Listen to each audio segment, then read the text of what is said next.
Okay, I think we're live. I think everything should be working. Let me know. Let me know in the comments if sounds weird or anything like that is going on.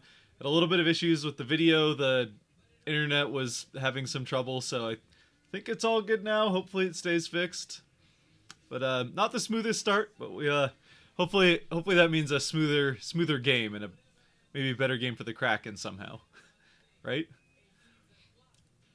So Kraken taking on the Vancouver Canucks tonight. Their third meeting between the two teams, and the home team has yet to win a game. So since this is in Vancouver, that means the Kraken are obviously guaranteed to win. Of course, both the previous games have happened in Seattle, so the Kraken also have yet to win in this matchup. But we'll just go with the home team has yet to win, and that's why it's kept going. All working. Thank you, thank you. Good to see. Good to see. Good to hear it's working. Yeah, let's hope for a win. Hope for a win tonight. It's been a couple of frustrating games in a row. Obviously, the close one against the Flames, this close one against the Flames here last night, or I guess 2 nights ago, and then the one against the Jets where the Kraken got the early 2-0 lead and then just kind of didn't go well from there. So talking about the Silvertips Thunderbird game that's going to happen at Climate Pledge here in a bit. Is Demko in net? I haven't seen them talk about it. Let me check. Didn't have to start the internet back on my phone. I turned the internet off of like everything else in the house, or we turned the internet off of like everything in the house because the stream was having issues, so we had to try and get it prioritized. So let's see if Demko's in net. I would imagine he probably is because the Canucks didn't play last night, as far as I'm aware. So the Habs won. Habs beat the Leafs, so the Habs have won 3 in a row out of nowhere.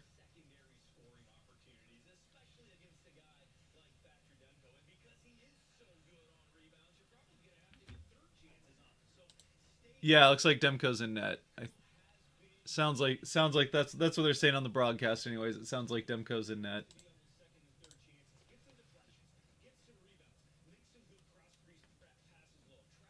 Turn that down.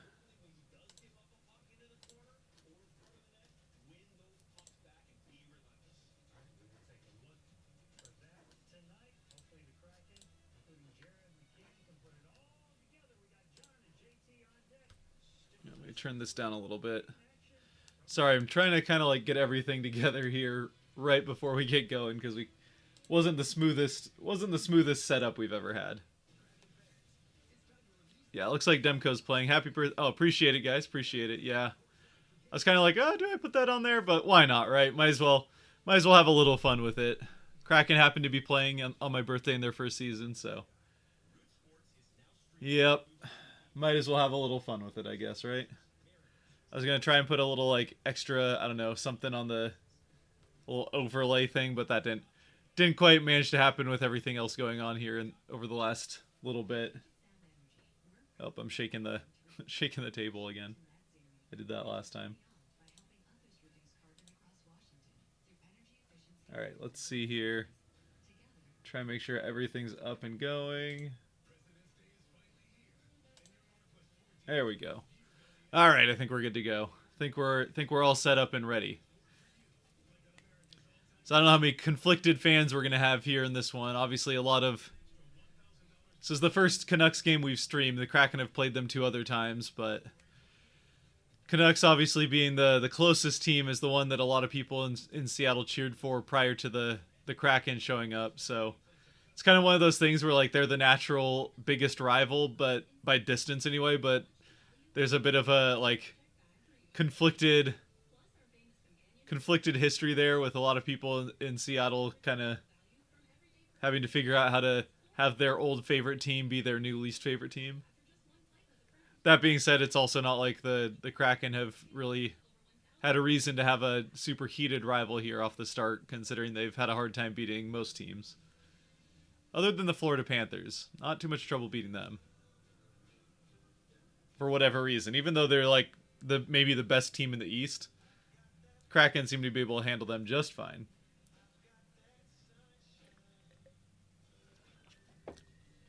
Might switch to beer later, but we're got a little wine from just had dinner a second ago, so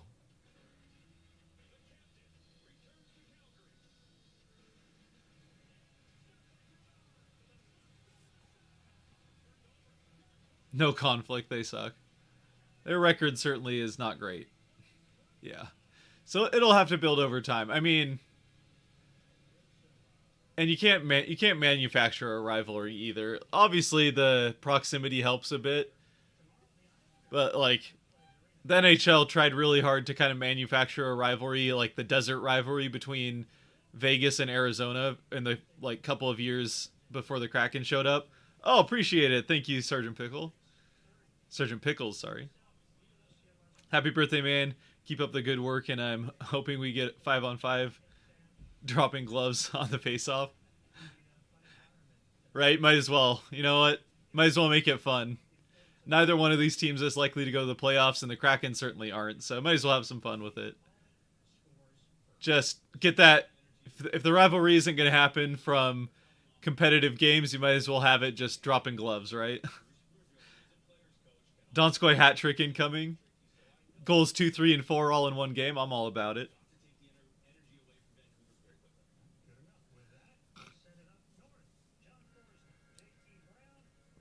Man, it'd be fun to get up to one of these games. Obviously, I don't know how many. Not everyone in here is from Seattle, but for those of us in Seattle, it'd be fun to get up to one of these games in Vancouver. One of these Kraken games. Kraken have this one in Vancouver, and then another one that I'll have to here. Let me check when the second one is. So the Kraken play in Vancouver tonight, obviously, and then pretty much right at the end of the season, end of April, April 26th, they'll be in Vancouver again. So yeah, I got a couple games in Vancouver still to go. There we go, back on it. But Grubauer's coming off of certainly one of his 3 best games of the season. Unfortunately, it was a loss, but it looks like Drieger's in net tonight, though. So we got Drieger versus, it sounds like, Demko.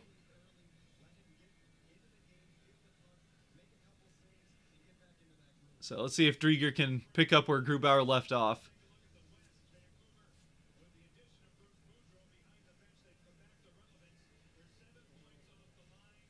Oh, Vancouver passed the Sharks. I didn't realize that. So these are finally not the 2 worst teams in the division by record.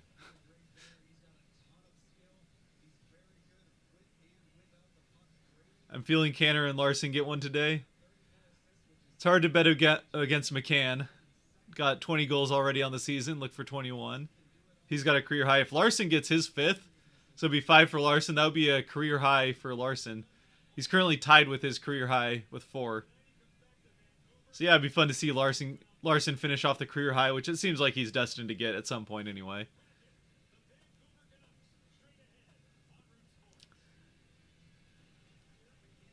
What did you think of Donato's fight last game? Would you consider that a fight? I mean, yeah, it was a fight. They dropped gloves pretty decisively. So it was a fight, but it was a little, I mean, a lot of NHL fights kind of end up like more standing up wrestling matches than anything else, but it's certainly like, again, we're coming off of the last fight being that one with Alexiak, and I can't remember who he fought, but the Alexiak fight that was, I mean, that was one of the fights of the year across the NHL, especially, I mean, personally, I'm not like crazy about hockey fights. They're fine.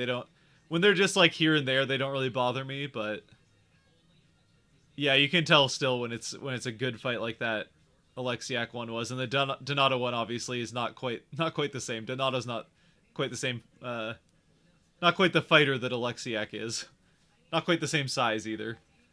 But I don't know, like it's always fun when some of those guys like Donato that are not the like first guys you'd expect to drop gloves get in a fight, especially off the start of a period. But it didn't really seem to have that much of an effect on the game. I think it said as much in the R&R, but it didn't really seem to have any effect on the third period off the start there. So I think it was just frustrations between those two guys for whatever reason right at the start there. They just decided to go at it.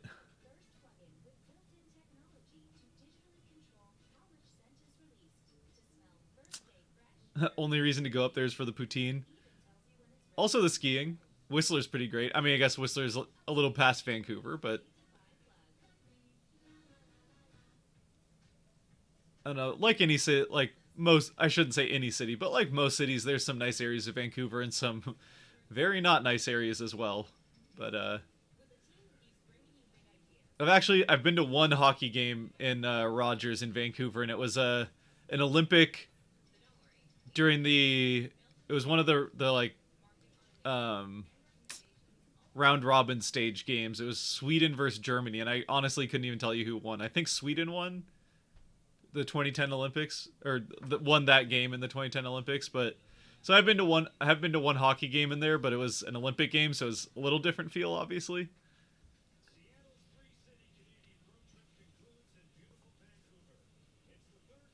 Seattle looking for their first win in Canada.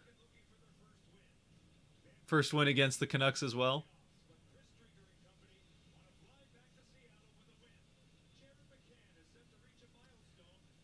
The Kraken get a good back to back because they play tomorrow night against the Islanders, so they get the back to back road then home.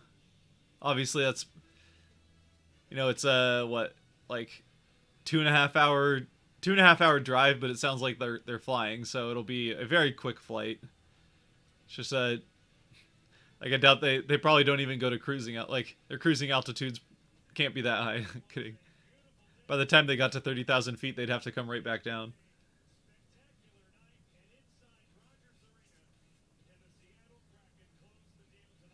Demko is tough. Yeah, Demko's had a very good season.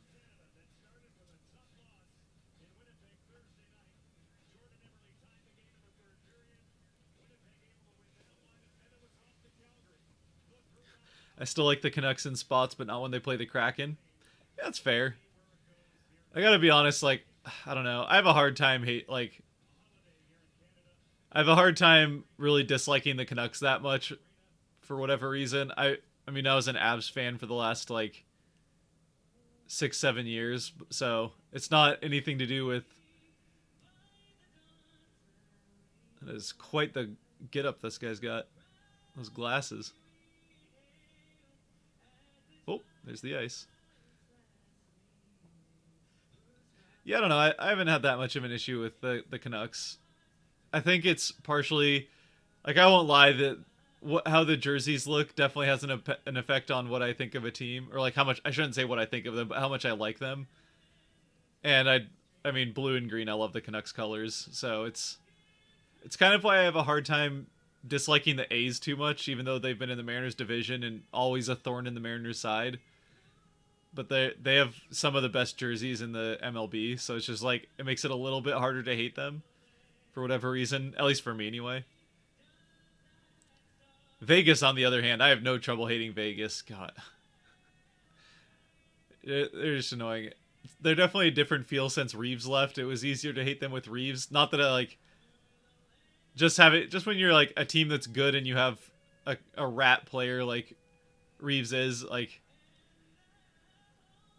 I have nothing really against Reeves, but like a player like that does make it easier to hate a team that you want to hate. You know, if you know what I mean. Fight in under 30 minutes. I guess we'll see. Let's see, we did that one. Every live Kraken game I've been to, I've seen a fight. I feel like the Kraken haven't had that many fights this year, so that's quite an accomplishment.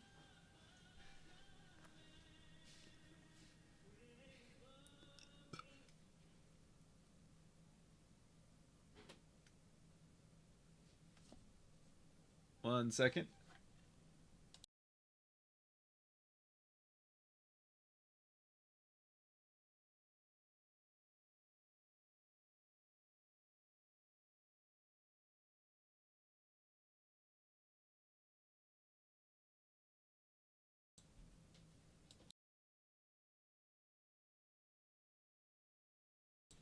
Sorry, we're having some technical difficulties all of a sudden. Stream's having issues. Not this stream, the game stream, which, you know, if we're gonna talk about a game, live reaction kind of need the game. Seems like an important part. I don't know what you guys think. Suppose I could react to the ESPN score updates. That probably would be the same. All right, here we go. We're back. Oh, this guy's still doing the national anthem. Man, if this is a Super Bowl and you're betting on the national anthem length, you'd have to hammer the over if he's doing it.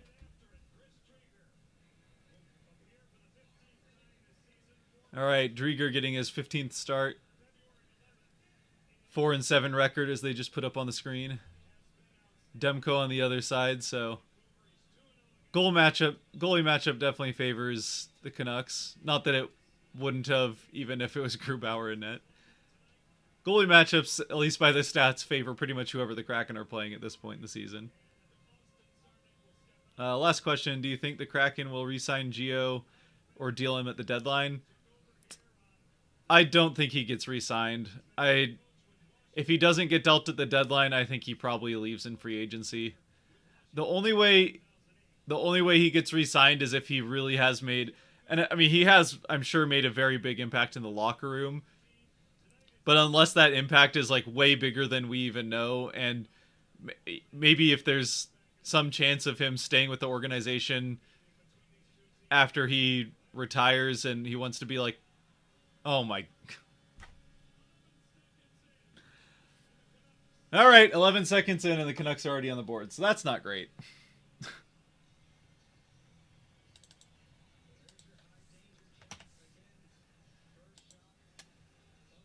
Well, fucking fan. Sorry. Try to keep this clean, but that's... And, yep, just right past the pad.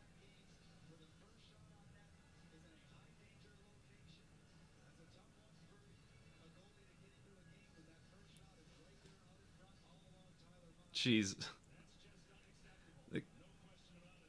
Yep. John Forsland has that right. It's just unacceptable.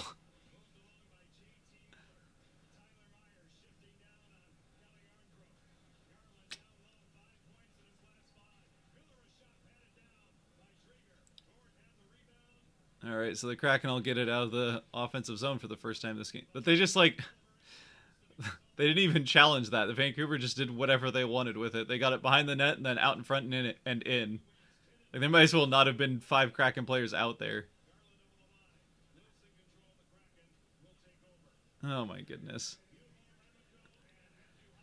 But yeah, with Gio, no, unless they envision a like front office role for him. Like if he's gonna retire and they envision a front office role for him, that's the only way I could see him staying on for maybe like another year. Like if he just wants to take one more go at it. But then if he does want to take one more go, you'd think he'd probably want to go somewhere that he has a chance of getting a ring or a cup or yeah. So yeah, I don't see Gio sticking around personally. The only question is whether he's here until the end of the year or if they find somebody to deal him to at the trade deadline. Icing by the Kraken, so it'll come right back down into the defensive zone. And to put it quite frankly, absolutely terrible start for the Kraken. Probably the worst start that they've had so far.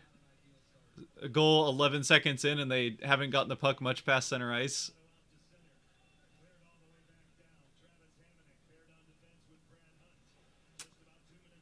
Yeah, that's pretty awful.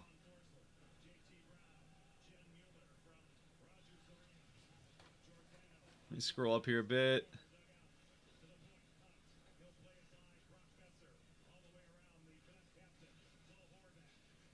And if they deal him or not re-sign, do you think there will be... I'm not sure if you see what you mean there, but do I think there'll be if they deal him, they won't have another captain this year. If it's not Gio, will there be a captain next year? I would kind of imagine so. I don't know who it would be. Like maybe you have McCann be the captain, but like feel like Gord maybe has a chance, or I don't know. Eberle could have a chance at captain. Probably not Gord. I think Eberle or McCann might be captain if assuming Gio's not back next year. And the only reason I say I think they would have a captain is because I kind of didn't expect that they would in their first season. And so the fact that they kind of sort of went out of their way to have a captain their first season, I would think points to that they want to have somebody as the captain. They're not going to be like the New York Rangers and just go captainless forever. Oh, 2-on-1 chance. Scores! Yes! All right, answer right back. Sorry for anyone wearing headphones, but let's go. All right. Sergeant Pickle, I don't know if you're still around, but you had it right. Canner got a goal early on, so now we just need Larson, and Sergeant Pickle have gotten that one right. All right, 1-1. You like to see him take advantage of that 2-on-1 chance, too. Nice pass. There was a small window for him to put that pass through and got it right across, and McCann was in the right place to put it in.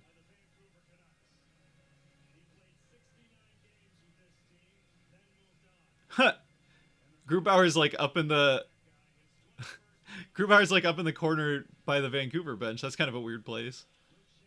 Usually you see the goalie like down by the locker room steps by the... Oh, Appleton almost put it in. How sweet would that be? 2 goals back to back just like that.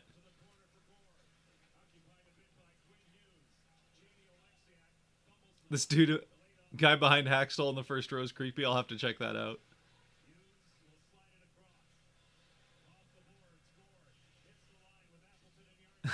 How much of the Kraken's failure is due to Hackstall? Philly fans think 100%.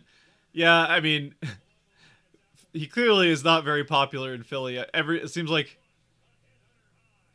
every Philly fan, as soon as they hired Hackstall, it seemed like every Flyers fan in the world was ready to just assume the Kraken weren't going to win a single game this year.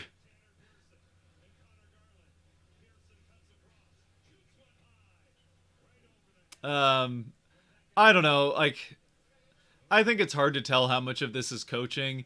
To some extent, I don't think his offensive scheme is very good at all. There's way too much shooting from up by the blue line, and the only way shooting from the outside as much as the Kraken do works is if you can consistently get guys in front of the net, which they haven't been able to do. So I don't like Hackstall's offensive scheme whatsoever, and I mean, he's a defensive coach, so you'd assume that the assistant coaches are kind of more in control of that, but ultimately it falls on Hackstall. Same with the power play. Like, Hackstall's not really, he's not the lead man on the power play, but it's still kind of, when it's going as bad as it is, you'd like to see him make, oh yeah, you're not wrong. That guy is creepy right behind Hackstall. So, yeah, I think some of the power play and offensive schemes, even if it's not, I mean, it's hard to say how much of that is Hackstall, how much of it is the assistant coaching, but again, Hackstall is the one that falls on in the end, so that could definitely be better. And the defensive issues they've had, I think, is a lot of just issues of a new team trying to come together for the first time. So that's a little harder to judge, just because I think a lot of their issues defensively was, again, a lot of the team playing together for the first time, and because of COVID, that was a lot more challenging than it was for Vegas. Oh, there's a turnover. Whoa. Lauzon with a big pass breakup there. That could have been easily 2-1 Vancouver. So, yeah, I don't know. I mean, Hackstall obviously hasn't done a great job, but at the same time, I don't know that you can say it's good save by Drieger there. I guess, I don't know, Garland put that wide, but I think we'll find out here in the back half of the season, and I would imagine Hackstall is still around for at least the start of next year. And if next year gets off to as bad of a start, especially defensively as this year did, then at that point you can't blame it on it just being a new team anymore. That's, you know,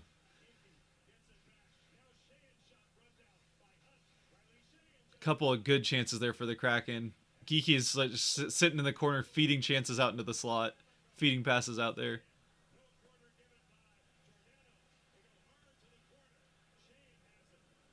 Vancouver fans want to call on Gio there for interference. They're not going to get one. That was pretty back and forth. That was oh.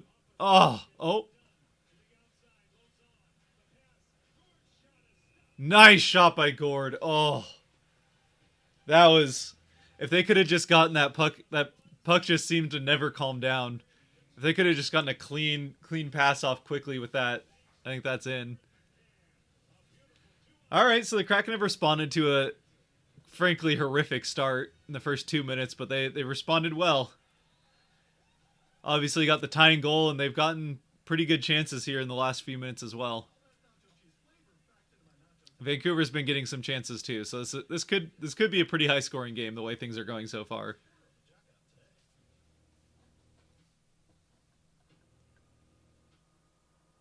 Let's see here.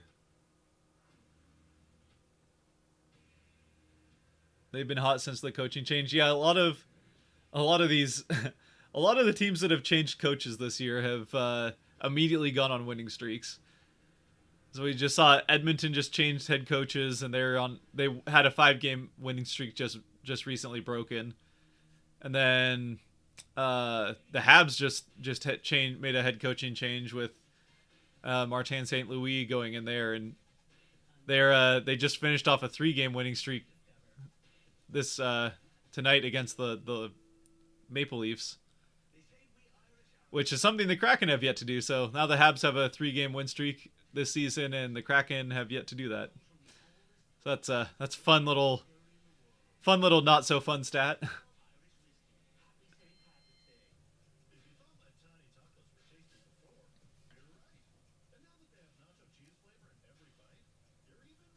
I honestly think the Kraken might make some trades to get some defense and definitely a goaltender before the deadline. I don't see them getting a goalie before the deadline, and I honestly, like, the Kraken are going to be selling. They're not.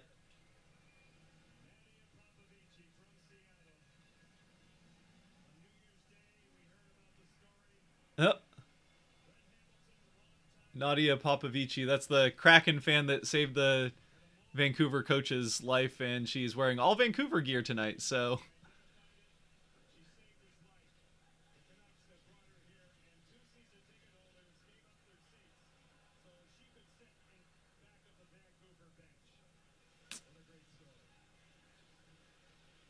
that's all right. Just go back to being a Kraken fan after this game.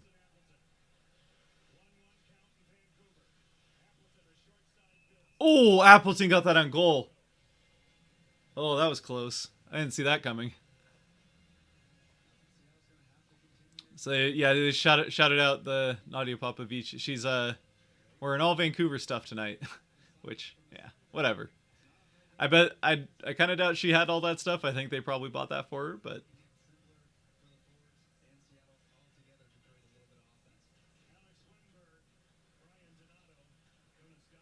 maybe she's one of those, like, I've been a Vancouver fan, and now this Seattle got a hockey team. I'm gonna cheer for them, but so maybe she was a Canucks fan before the Kraken came around.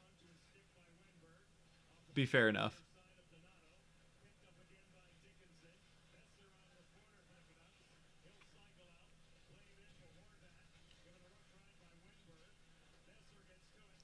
Oh, it's a lot of puck bouncing around the Kraken net. I don't like it. There we go. Get it out. Get it out. Donato out to Wenberg. I think Wenberg's looked a lot better here since really since, like, kind of middle of January. He's picked it up. I gotta say, he was the guy that I kind of thought had one of the worst starts as far as consistent players goes. Obviously, a lot of people are pretty low on Lauzon, but I thought Wenberg kind of had the worst start to the year for consistent Kraken players. But I think he's looked better lately. Oh, good save by Drieger.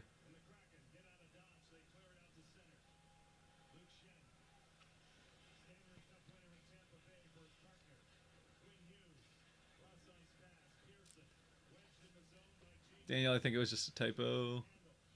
Yeah, probably. Larson should be captain. I I mean, he's got the veteran aspect of it, but he's not a particularly talkative guy. I mean, maybe he's more talkative in the locker room, but I kind of get the sense he's more of a quieter guy, which you tend to want a more vocal, like a little more vocal captain. It seems like captains are either like guys that are very strong leaders or just the best player on the team. And since the Kraken don't have like a superstar that you would just smack a C on because he's the superstar, I think you probably go with like a strong leader type, which maybe Larson is in the locker room. Obviously, none of us are in that locker room, so it could be Larson in that way. But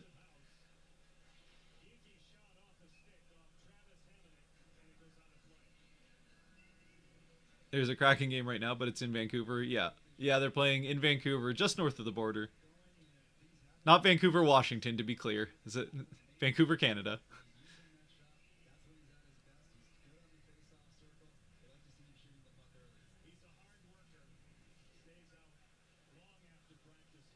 What's up from Bismarck, North Dakota? Welcome, welcome.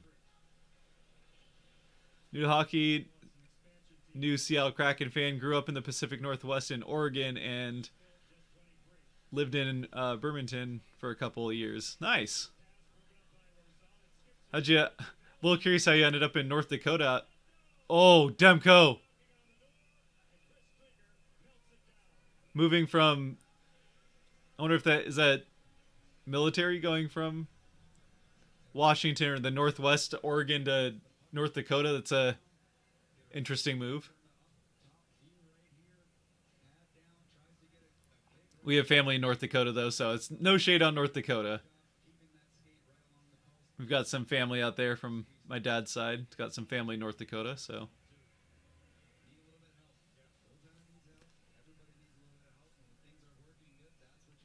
But welcome in, Marshall. Isles and Kraken game tomorrow night. Yes, indeed.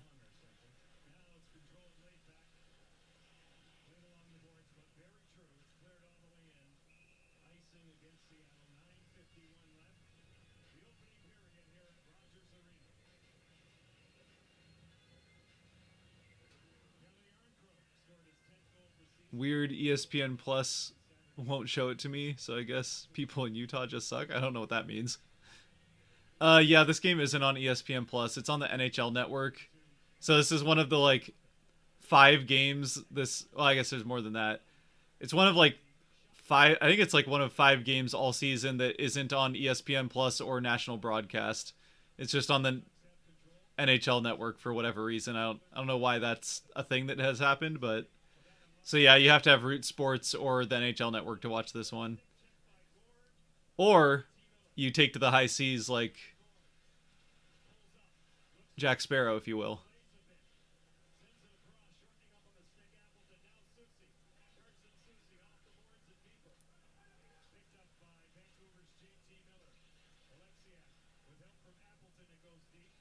Yeah, sorry. So I think it's in the description, but I know not everyone checks that. So it's yeah, no ESPN Plus for this game, unfortunately. So I mean, so actually, the way I'm watching it is we just signed up for a free trial of Fubo TV to watch it on Root Sports, which we did the last time one of these NHL Network games came along as well. So it's just using a different email.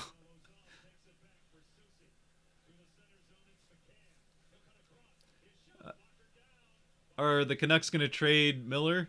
It sounds like Miller's the one that gets talked about the most from the Canucks. So yeah, I kind of think the Canucks are going to be sellers. Like they have gotten hot since the coaching change, and they're not out of the playoffs necessarily, but I think for them it's not so much about trying to be trying to build into a bubble playoff. They're trying to build around some of their young players and actually make a cup contending team, which they're not going to do by being buyers at the trade deadline this year. So they might as well sell at the trade deadline and try and build for more next year. So yeah, they'll trade. I don't know if that means Miller gets traded, but he's certainly one of the options.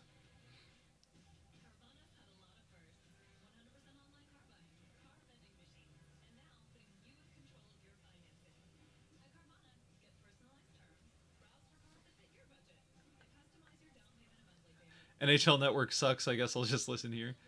Well, you're welcome to listen here. I'll do my best to include a little more game action in my commentary here. Yeah, it's kind of weird because the NHL Network cut way back on the number of games that like they specifically carry because they traded the NHL Network.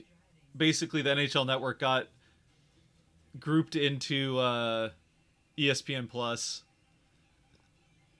when they made the deal with ESPN, but there's still like this small handful of games that aren't on ESPN Plus and are just on the old NHL Network. So yeah, I don't know. I don't know the inner details of how all that works, but it is kind of annoying because every now and then you just get one of like this where it's not ESPN Plus. But it was the last game of a road trip, so I thought I'd do a stream. We hadn't done one since the right before the All-Star break, so get another one in here. And I didn't when I decided to do this stream, I didn't realize it wasn't going to be an ESPN Plus accessible one. Of course, tomorrow night's game I think is a national ESPN Plus game, so there's no ESPN Plus blackout, and it's also on Hulu TV tomorrow night, so that's fun. But I can't really stream that one since I'll be at it, so I can't. It's gonna be hard to stream a game when you're at it. Few rules against that.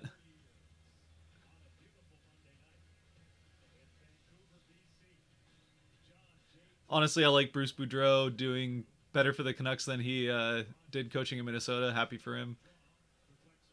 Happy for the Wild. Yeah, the Wild are having a great year. And Boudreau's kind of always had this reputation of being a great regular season coach because he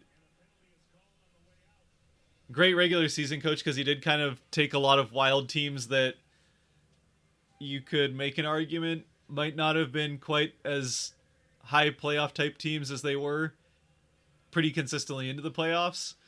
But as much of his reputation has been that he gets teams to the playoffs, he also has the reputation of that his teams fall apart in the playoffs. So it would make him perfect as a Toronto coach, but yeah, well, I don't think the Canucks are going to make the playoffs this year. But Boudreau was kind of one of the guys I was low key hoping that the Kraken would sign as the head coach before they took Haxtell. Obviously, like Gallant was my first choice, but then when they made it like it was pretty clear they weren't going to go for Gallant, and he ended up signing with the Rangers, I kind of was like, all right, well, if they're not going to go Gallant, then maybe Boudreau would be a good one. But obviously, the Kraken didn't go for Boudreau, and now he's across the border with the Canucks. Kraken power play here.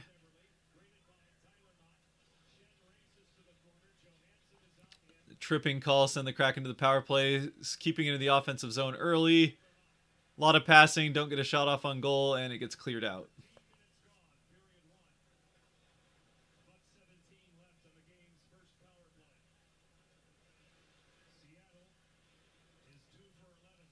Cheers, hope you and the family are well. Don't forget to don't forget to hit the like button.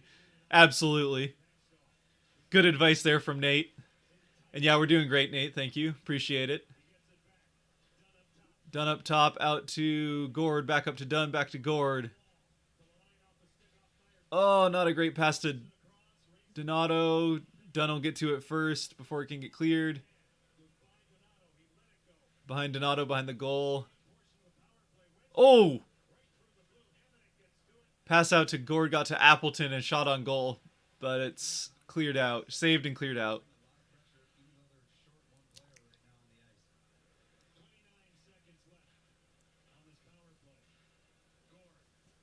29 seconds left on the power play. Again, a little bit of a delay, so by the time you heard that, you may already know what happens in those 29 seconds. That'll be interference. Yep. Don't get another penalty now, please. All right, well, it'll be interference preventing a breakout shorthanded for Vancouver.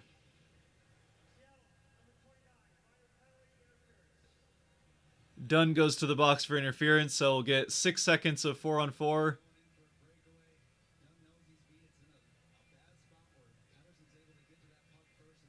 Yeah, you don't want to give Pettersson a breakaway, so Dunn probably shouldn't let it past him in the first place or play it more safely defensively, but by the time Pettersson got to him, he probably made the right call of not letting Pettersson get away from him free with the puck.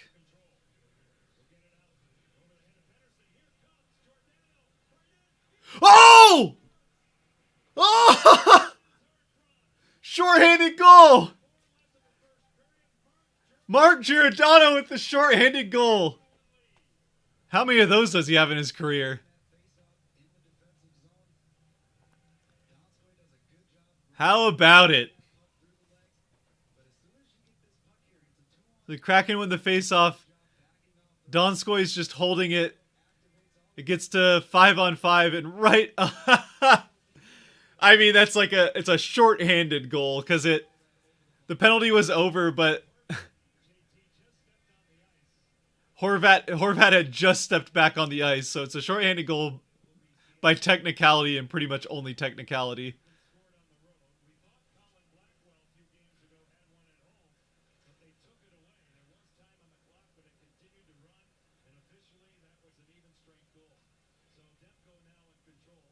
Oh, I didn't know that. They were just saying that apparently the first ever shorthanded goal that Blackwell had a few games back at home, first ever home shorthanded goal for the Kraken, I should say, that Blackwell had. Apparently the scorekeepers went back and retroactively turned that into an even strength goal. So Kraken still don't have a shorthanded goal at home, I guess. But that is a shorthanded goal, I would imagine, unless they change that later on. It's a pretty like quote unquote shorthanded goal because Horvat was technically on the ice, but he had just stepped onto the ice as Gio was dangling in front of the net. How about it? 2-1 Kraken. Let's get the score changed up.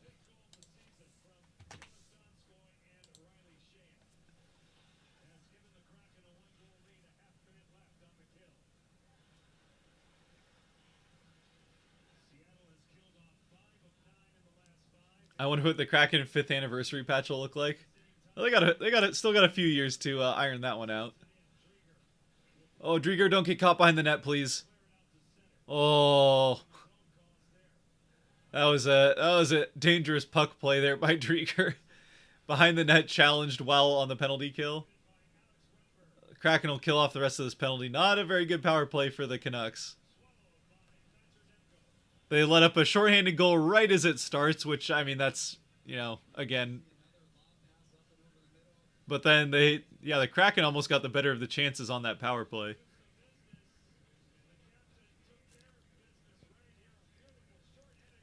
Nice goal there by Gio. Faked Demko out one way and then just put it right back onto the forehand and put it past his foot. Wasn't the fanciest move, but it got the job done.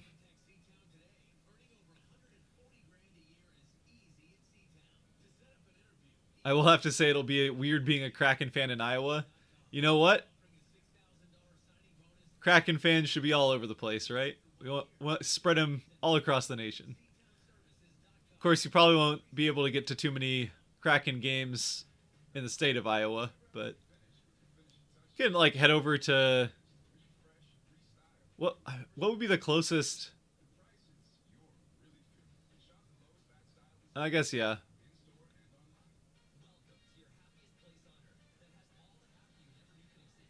I don't know what the closest team would be. Would it be the Red Wings or the? I mean, you'll probably get like one game, maybe 2 games a year that you could like do a long road trip to. But you know what? You can watch from anywhere. So, plus if you're in Iowa, you won't have to deal with local blackouts, so you can have ESPN Plus and watch all the Kraken you want. Not have to deal with the VPN even. So not all bad.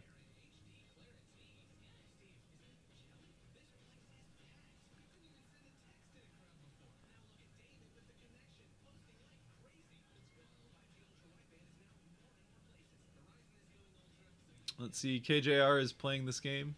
Oh yeah, KJR probably has it. Probably has it audio anyway. KJR has all the games on like radio, so you won't get the visual, but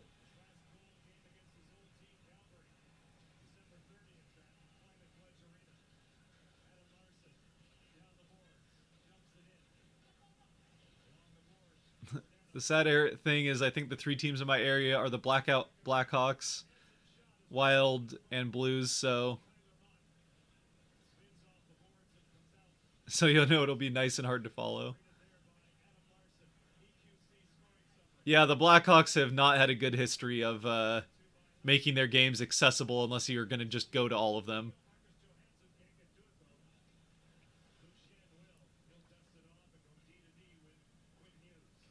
I mean, they didn't even have TV, like didn't even have local TV broadcasts at all, blackout or not.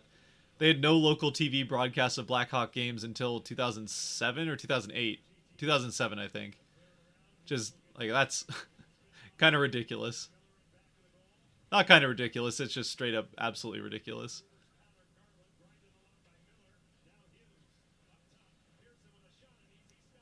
Good save. Easy save, but a good save there by Drieger. Shot from the blue line without anyone in front of it. A cracking classic type of shot. Icing against the Canucks.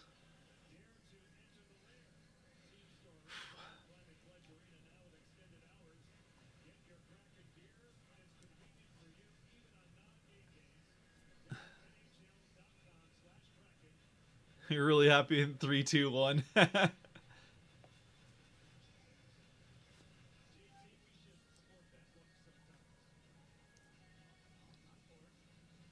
Keyword is goal. Rookie hockey fan moving from Utah to Iowa. Oh, then in 2023 marrying into Packer fandom. I'm sorry. This could be a rough. It could be a rough stretch ahead to be a Packer fan. I mean, I would never recommend anybody be a Packer fan because that's just Seahawks and Packers have not gotten along over the last decade or so.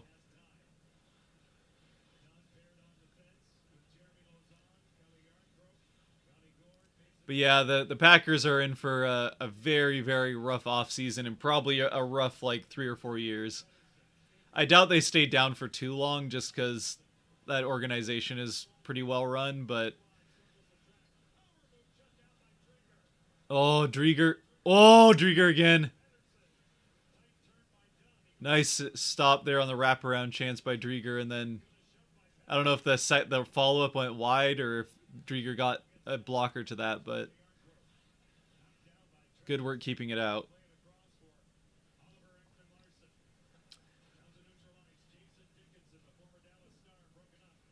So sorry to hear you marrying into Packer fandom. I feel for you. Nate and I were thinking the same thing there.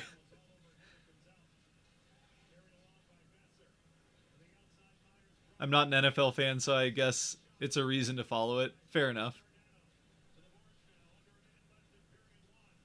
I will say this, like if you don't have any other stake in the NFL, like aside from what I think of the Packers as a Seahawks fan, it's one of the most historic teams and they've had a horseshoe shoved right up their rear end with quarterbacks, having Brett Favre right into Aaron Rodgers. So, I mean, you could look at that and say that they're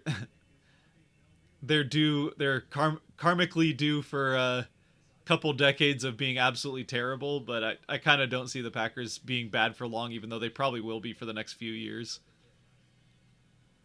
they'll at least be mediocre. I don't know if they'll be truly like ever like. I don't think they'll ever be truly Browns bad or anything like that, but or Jaguars. They're not going to be like that, but if you're a goaltender, tend the goal. Yeah, Drieger.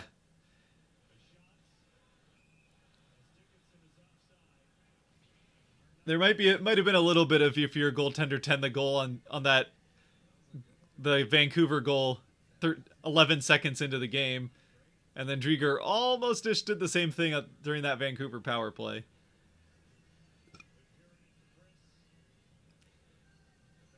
Minnesota above Iowa. I mean, Minnesota has more sports than Iowa does. I don't. I'd probably miss something as far as what that's referring to. Oh, this puck is spending a lot of time in the Kraken end. 10 seconds left in the period, though, so Kraken will just hold it up along the boards. Vancouver trying to get to it, but they won't in time. Soucy's got it behind the net, and that will do it for the first period. So an absolutely horrific start to the first period for the Kraken, giving up a goal 11 seconds into the game, and then not doing anything for the next 2 minutes, but a fairly quick response from McCann, and then Gio with a shorthander towards the back half of the period, and Kraken have a 2-1 lead going into the first intermission. How about it? How about it? I'm going to get this second period put up here on the little scoreboard just so we're not forgetting about that until we're towards the end of the second period, because that's something I'll manage to do.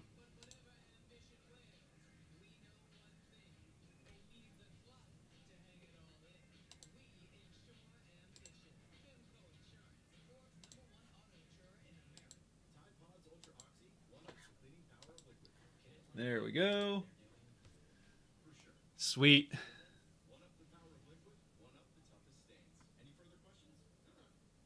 All right, let's see. Let's try and get caught up in this chat. Sorry, I got a little behind. You know what Steve Dangle says? Yep, if you're a goaltender, tend the goal.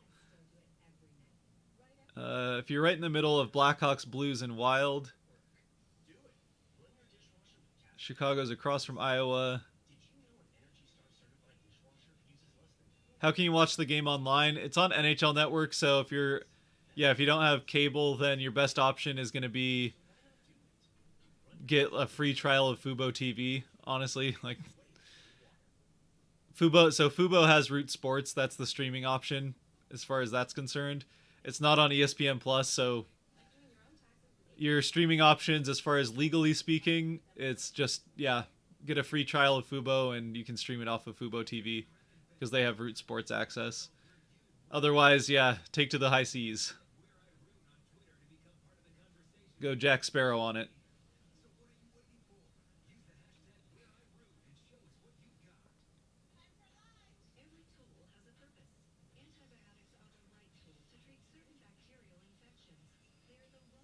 Fair enough, but the Packers, the things we do for love. Yeah, I mean, like, right now I don't really have an NBA team that I cheer for, so like there's a couple of teams I probably, even if I was marrying someone that was a big fan of a specific NBA team, like I'm sorry, but there's no way I'll ever under any circumstances cheer for the Lakers, the Celtics, or very, very certainly the Thunder. The Thunder, my favorite NBA team is whoever's playing the Thunder in any given night. So, but otherwise, I could be convinced to cheer for just about any other NBA team.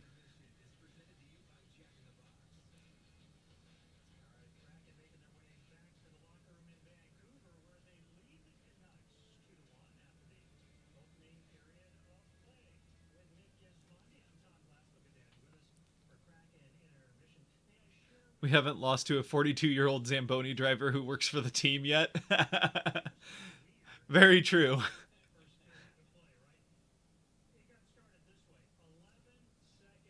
It took the Leafs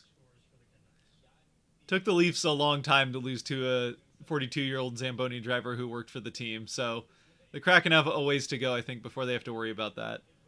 Hopefully.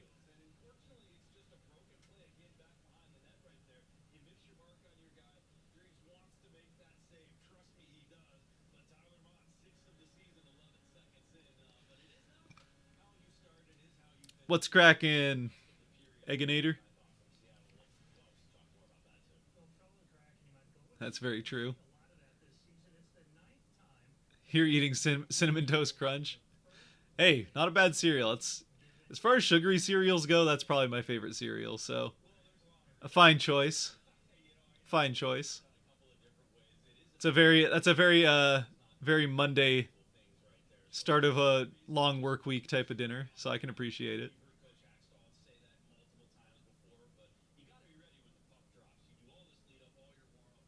I thought now I thought the Hawks and the Niners were the two biggest rivalry family. Yeah, I mean the Niners and Rams are probably the Seahawks' two biggest rivals, but as far as out of the out of the division is concerned, it's certainly the Packers. And I think most Seahawks fans even would put the Packers pretty easily above the Cardinals, who are in the Seahawks division, and maybe even until this year, maybe even above the Rams. I think the Rams winning a Super Bowl definitely is going to stoke a little bit more of that, even though LA does. I mean, the Rams don't really have fans. That's the meme, and I'm sticking to it. So, are you really a big rival with a team that doesn't have fans in one of the biggest cities in the country? Hard to say, but I know Egginator's going to take exception to that because I'm pretty sure he's a Rams fan. But there has to be one for every team. Even the Jaguars have at least one fan. My cousin and uncle are both Jaguars fans. That's the two of them. So yeah, I'm related to famous people, the two Jaguars fans in existence.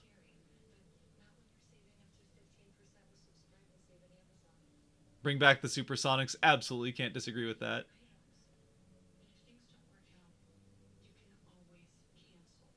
Same. I can't in good conscience root for OKC. 100%. 100%.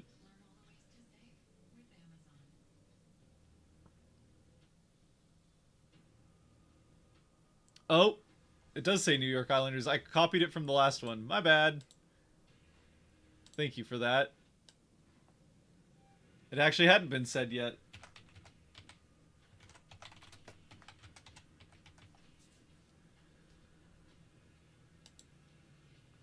There we go. Fixed.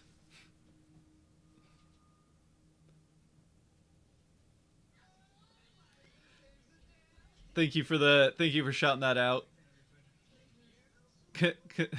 Oh, so that's what someone meant. Someone said Islanders tomorrow night.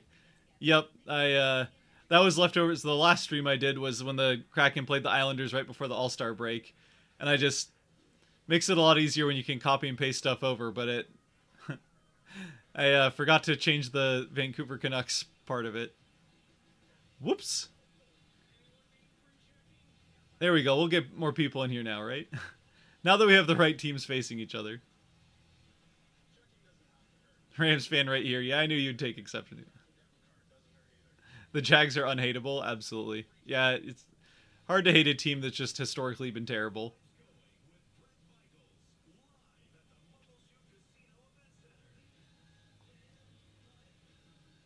Baseball is the game for a rabid hockey fan. Ends in time for the start of hockey season. Especially if you're a Mariners fan. I mean, the playoffs for baseball are usually happening right when the start of hockey season is.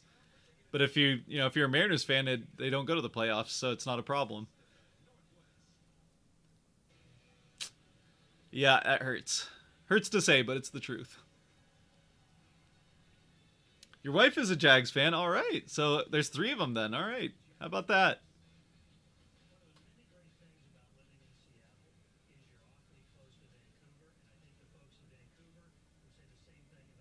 The New York Canucks. Yeah, I got it changed. I got it changed. Probably should have noticed it before after the first period. You're right, but we got there. We got there. We pulled it together. Happy birthday. Enjoy it. Thank you. Thank you. Appreciate it. Appreciate it. Kraken so far coming through for me on the birthday. Got me the wasn't a great start 11 seconds in. They're just trying to make it make an exciting comeback, and they already one period they made the one period comeback, and now we can just keep the lead from here on. Let's just go ahead and not give the lead back, or even let the Canucks tie it. Let's just go up 3-1 and never look back. I think that's what we want to do.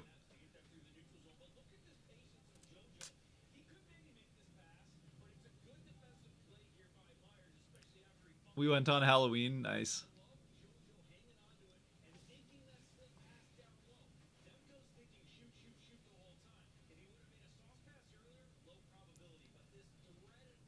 That was a nice pass by just showing the Johansson and McCann goal. That was a nice pass.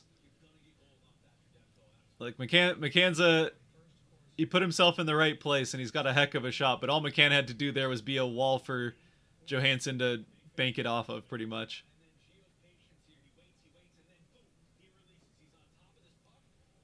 And Gio with the wheels to get on the breakaway and put it in shorthanded. Gio with the awesome breakaway goal. Yeah, how about that? Just saying, I haven't heard them saying about it. I don't know how many. I'm sure. I mean, there's no way it's his first one. I can't imagine he has too many shorthanded goals, though. I mean, he's the captain in Calgary for so long. He probably had at least one or two. I wonder if that's on. I wonder if that's on Hockey Reference. Let's find out. I'm curious now. Sorry. I'm going to get a lot of light here coming off the screen. All right, let's see if we have... See if we can find shorthanded goals. Here we go. Assists. And we want shorthanded goals. Shorthanded goals. That was his 11th shorthanded goal of his career.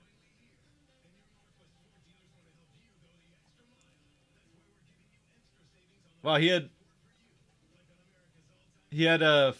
four shorthanded goals in his Norris winning season, 2018-19. 4 shorthanded goals for Gio in that year.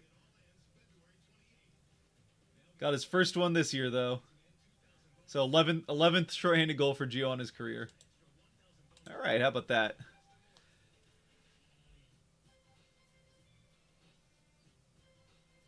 Watch the Mariners, watch the Kraken. Yep.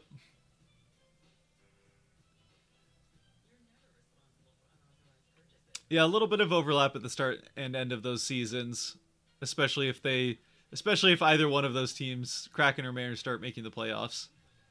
Of course, for the Kraken, it's only going to be a 1-year playoff drought and not a 21-year playoff drought, so it's a little different, but...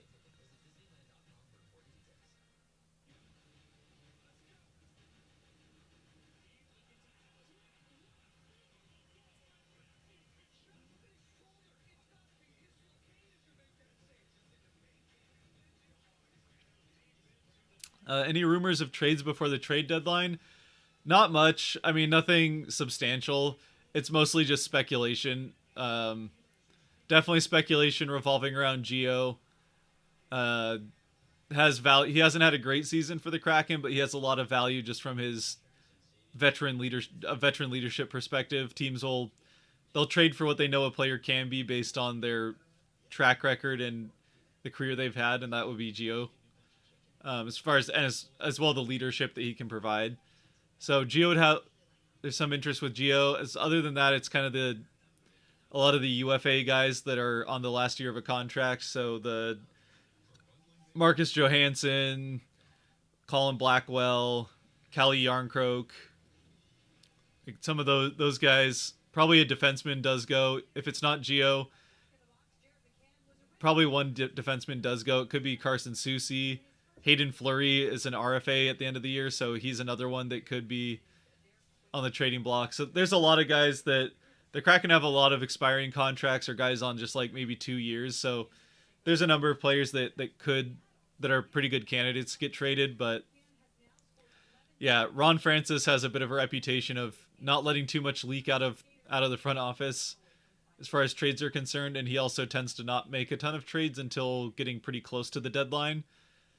So unless we just start seeing a flurry of trades from other teams and he's worried about losing value on trades he would make, then I would kind of expect we won't see Kraken trades for another kind of 3 weeks. The trade deadline's 4 weeks away, so Probably another 3 weeks before we really start seeing Kraken players move. But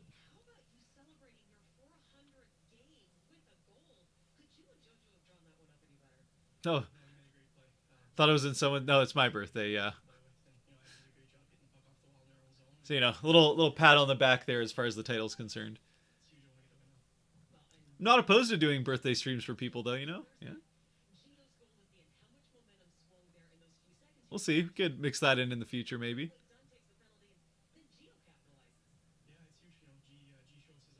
Let's see. Uh, he's basically a defenseman. What's the site when or where I can check on teams looking to trade? I mean, as far as trades, trade speculation, you can find that pretty much anywhere. Like ESPN, any number of podcasts, you can find trade speculation. YouTube, there's all sorts of channels that do trade speculation. Let's see, like the hockey guy doesn't do any trade speculation, so that's kind of that's the one YouTuber you'd think of. Like, do you think hockey? You think the hockey guy, but he doesn't really do trade speculation very much. He'll mention it offhand here and there in his news of the day videos sometimes, but he doesn't really go into it very much. Speculation isn't really his thing, so. But there's a lot of other channels, so. And I'll do a trade video, trade deadline video for the Kraken as far as who we can think to get traded and maybe what you could get back. It's kind of hard to judge at this point in the season where value is going to be at for different guys because there's only really been one trade that Tyler Toffoli won. But that still probably won't happen until at least next week, maybe. Next week, there's a lot of time next week, so I might put it together next week, but it'll probably be a couple weeks before I put that out because I really don't expect Seattle to make any moves for another 2-3 weeks at the very least anyway. So I would hate to see Fleury go. Wasn't Tanev day to day? No, Tanev's out for the season. Yeah, he was ACL, so he's not gonna. Even if he had some sort of miracle ACL healing, they wouldn't risk him re-injuring. That takes a lot longer to rehab than a couple of months for one thing, and there's no reason with the season going the way that it is that you would want to rush a guy back even if there was some sort of miracle possibility of it. So yeah, Fleury started to play better of late, so there's some amount of if they do believe that Fleury's gotten things turned around and that he can be a contributor, because he's a younger player, so if they believe that he can be a contributor over the next few years, then they might decide not to move on from him. There's not really any reason to sell Fleury off unless you just don't think it's going to work in Seattle. Which early on in the season, I think you could definitely say that it didn't look like it was going to work in Seattle. He's definitely looked better as of late, so we'll see.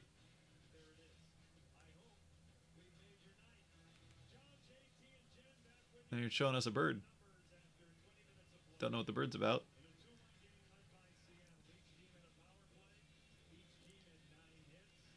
What are NHL contracts like? Similar to MLB or NFL? For example, are they fully guaranteed? No, they're not fully guaranteed.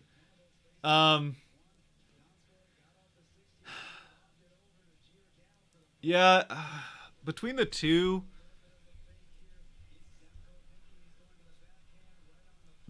I'd say they're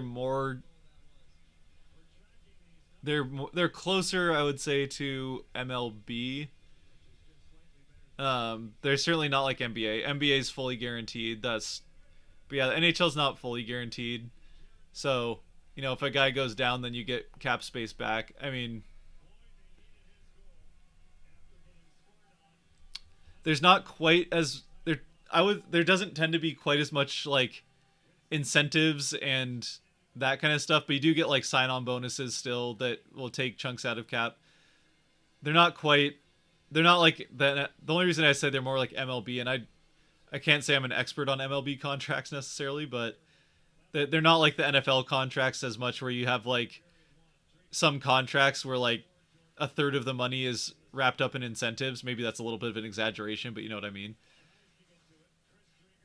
We just dropped the puck here in the second period. Just got started here. Kraken dumping into the Vancouver end.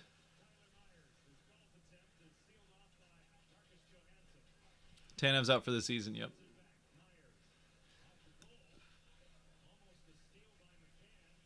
I like the way the Leafs do trade spur of the moment. Yeah, it's certainly exciting.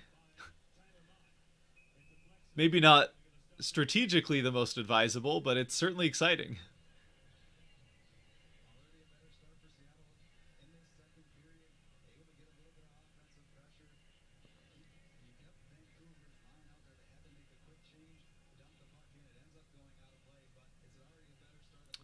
As far as so TSN, the one that I like the most, TSN has a, as far as like tracking trade deadline stuff, TSN has a trade tracker that does it. It just like, I mean, the reason I like the TSN one the most is just it's visually looks the best and it's the cleanest visually. Um, but they have a trade tracker that lists out trades as they happen, but it won't give you anything as far as rumors. That being said, TSN's a major hockey media source, so I'm sure you can find all sorts of trade rumors across their site as well. But they have a trade tracker that actually like, oh come on, oh that was a dangerous, oh, woo, big save by Drieger there on JT Miller.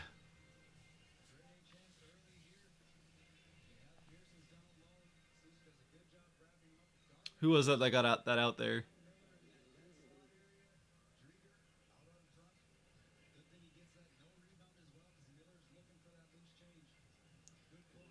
Well, that's just like, yeah, Drieger just dropped his leg right on top of that puck.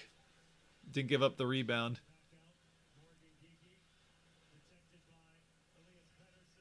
Elias Pettersson back in. Blackwell stole it from Pettersson. Doesn't really have anyone with him. Kiki just fired that off. Back in for Blackwell behind the net. Geeky big hit. It's kind of a glancing hit, but he had some. He went into the boards hard. Can the Kraken keep it in? No, it chips into the bench. Hot take hockey, yeah, that guy. That guy's all about. He's all about. I mean, hot take pretty much says it. He's all about trade rumors and making hot takes and stuff like that. He rated one of my streams early on. It was pretty fun. I didn't really recognize it as he was happening, so he's like, "Oh, this guy doesn't know what a raid is." Like, no, I just didn't see it at first. Sorry, bud. But yeah, if you like trade rumors, hot take hockey is definitely a strong personality, so you got to be ready for that. But he knows what he's talking about, and he's all over trade rumors. Legos 99, I think is what his name is. He also does trade rumors.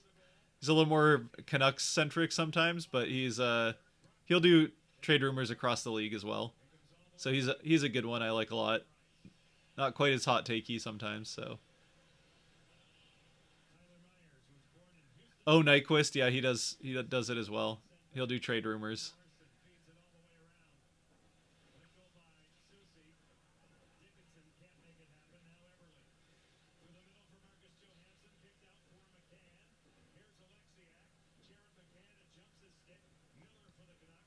Spit and Chicklets does. Yeah, I'm sure Spit and Chicklets does trade rumors.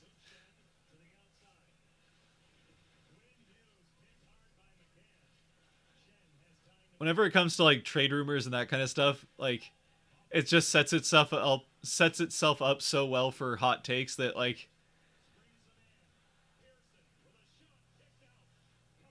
oh, Drieger able to prevent a rebound again. Very nice. Ooh, they'll pushing and shoving. Maybe we will get some gloves dropped.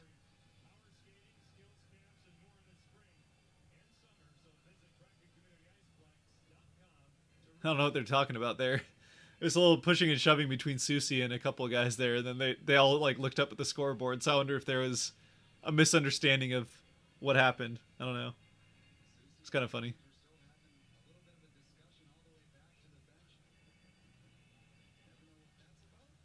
Have you pre-ordered one of the Coachella Valley Firebird jerseys yet? No, I haven't, but I have had the tab for it open for like a couple of weeks now. I am gonna get one. I haven't pulled the trigger on it just yet, but I am gonna get one. I'm gonna get one of the home ones. I don't know if I'll get home and away. Maybe eventually, but I am gonna get one of the home ones. I'm not as big of a fan of blank jerseys for whatever reason, so the oh, how did that get in? Hamonic just that must have found a little hole. Drieger was pressed up against the post. I didn't.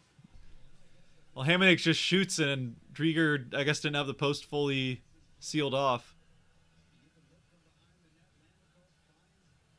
Oh, it just went.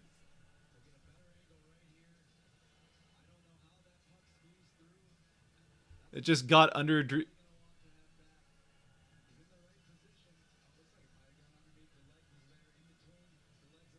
Oh, yeah, it just got between. Like, it just took a couple weird bounces and went between Drieger's legs somehow.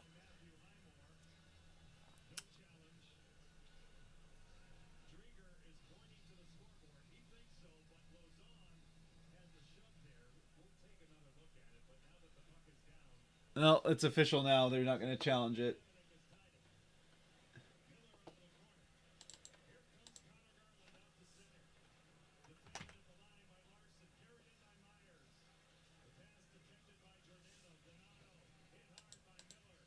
Tied at 2 in the second. Bummer.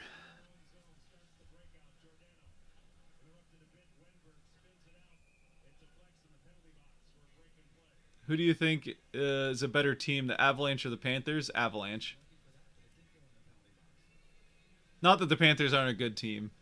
And I'm a little biased because Avalanche are my second favorite team, but yeah, I think the Avalanche, the top end of the Avalanche is so much higher than the Panthers. The Panthers are just they seem a little feast or famine, and obviously they've been like feasting most of the season as far as that's concerned. But I think I don't know.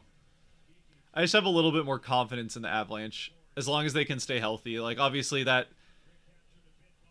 the Avalanche pretty much did like they have to have McKinnon has to be healthy, but oh, and now the Canucks are going to get a power play.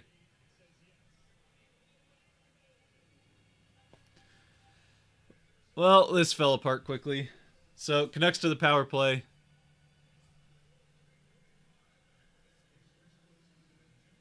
Alexiak on a hook, so it's not one of the guys you want in the box right now.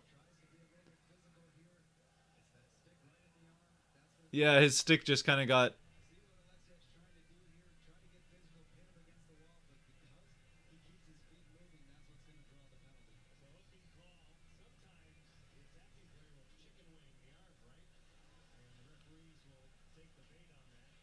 Yeah, that might have been a little bit of a baited hooking, but Alexiak didn't argue it too much. That was not the most obvious call, but it was... I don't know, like I can see why. Oh!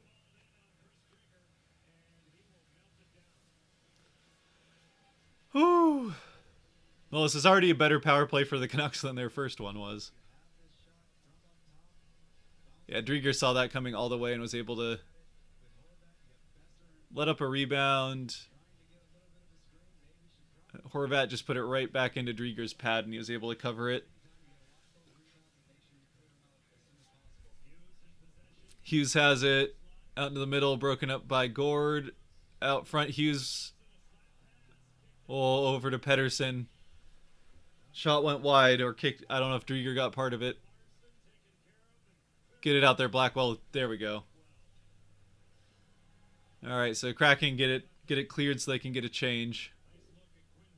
Quinn Hughes will take it back. Elias Pettersson now. Just dump it into the corner for Miller.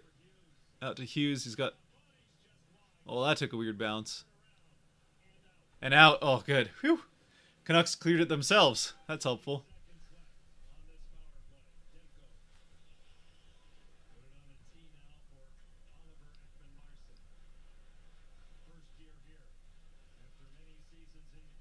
Are we talking now or in the playoffs when Kadri does something stupid and gets suspended?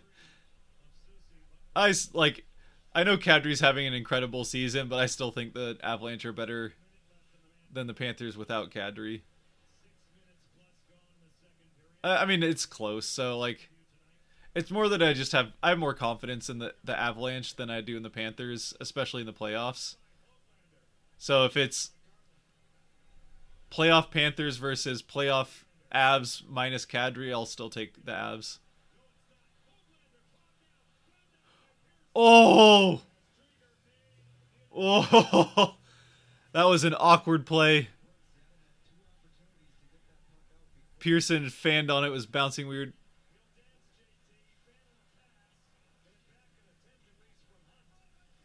Alright, back to 5-on-5.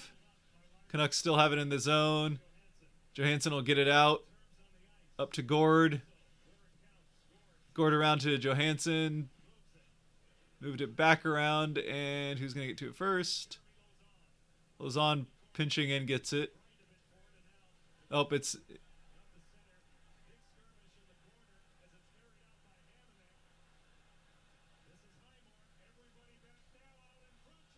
Oh, Drieger with the save! Everyone was fighting along the boards for a puck that wasn't even there. The puck got...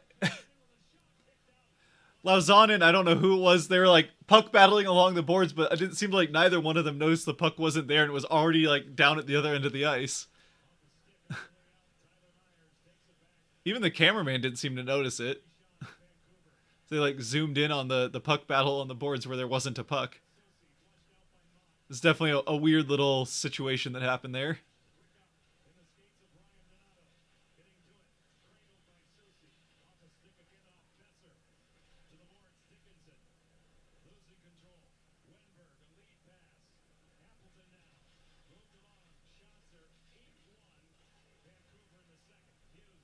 The Kraken are not getting many. They said Vancouver's up 8-1 as far as shots in the second. Yeah, it's been... Kraken have not gotten anything going offensively so far in this period.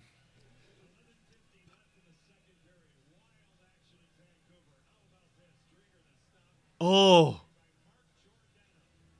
Giordano got his stick out to block Pearson's shot. I don't think he touched the puck at all, but he blocked Pearson's stick so he couldn't get the shot off, and that was a goal if Pearson got his stick to the puck there. Woo! Who do I think is going to win? Kraken, why not?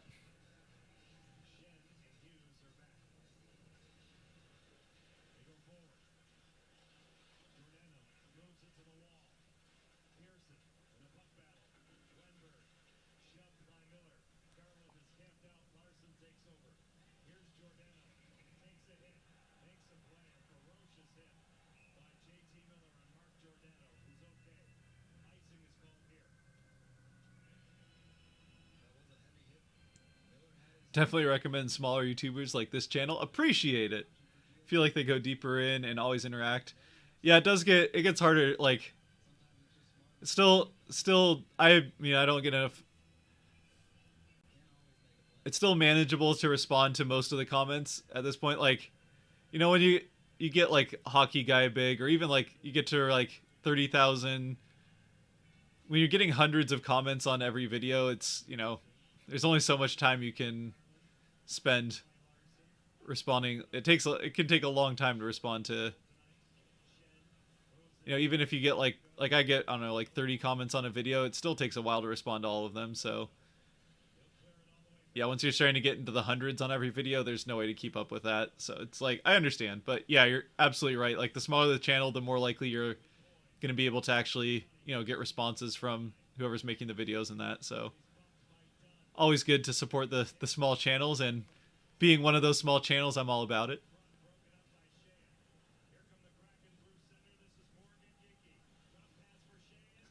Kraken gonna lose. Oh! Oh, if Geeky had lifted that, it was in. Big save from Demko. Drieger gets the rebound. Whew.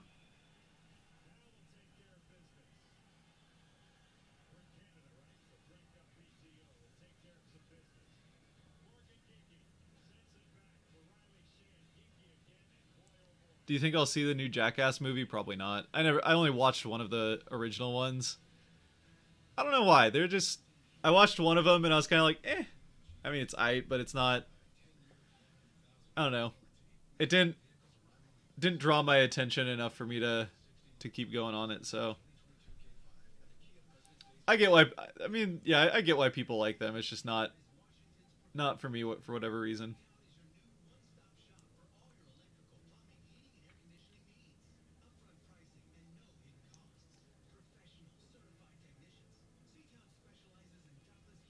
Let's see. The Canucks slept with the officials. Yeah, that was a bit of a questionable hooking call, I think. But that being said, the Kraken killed it off, so whatever.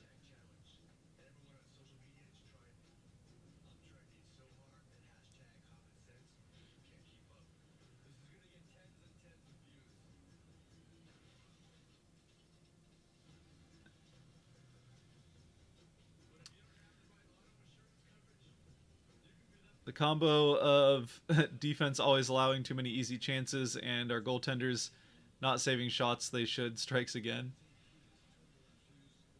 I don't know if that like I don't think Drieger's really. I mean, yeah, you're ultimately that second goal there by the Canucks is going to be one that is like, oh, Drieger should have had that save, but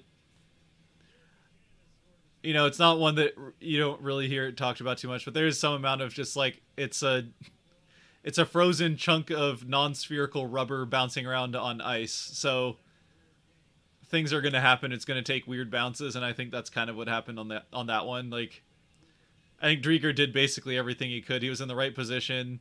He's pressed up against the post, and the puck just took a couple weird bounces and somehow squeaked between the small hole in his legs that, like, it is going to be there because he can't just detach the lower part of his leg. I don't think there's really anything Drieger did wrong on that one, and the defense was doing what they could. So it's.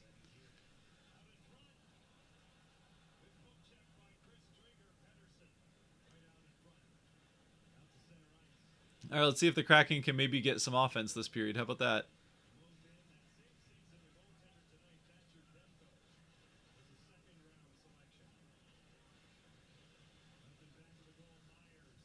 Johansson, Eberle. I feel like I haven't seen Eberle at all this game until just then.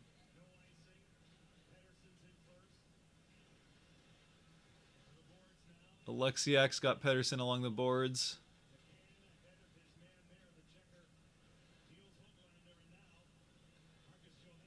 Johansson in. He's going to wheel around, dump it into the corner for Eberle.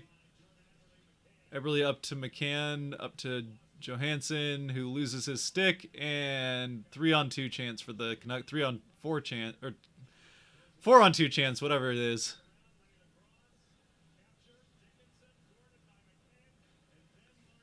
Well, Canucks didn't take advantage of it, and now it's a 3-on-2, 3-on-3, and Seattle can't take advantage of that.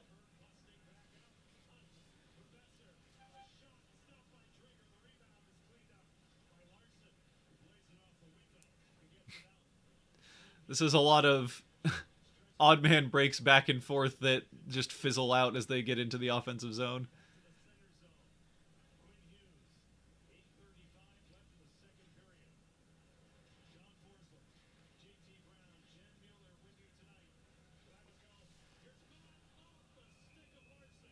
Oh, oh.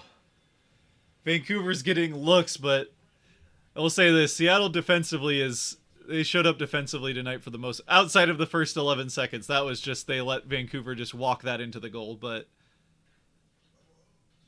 there's been a number of times they have had defensive stick checks and blocks with, yeah, they've been on it with the defensive sticks this game, I'll say that much. Gio prevented a goal early. Larson might have just prevented a goal. Lauzon's prevented a goal.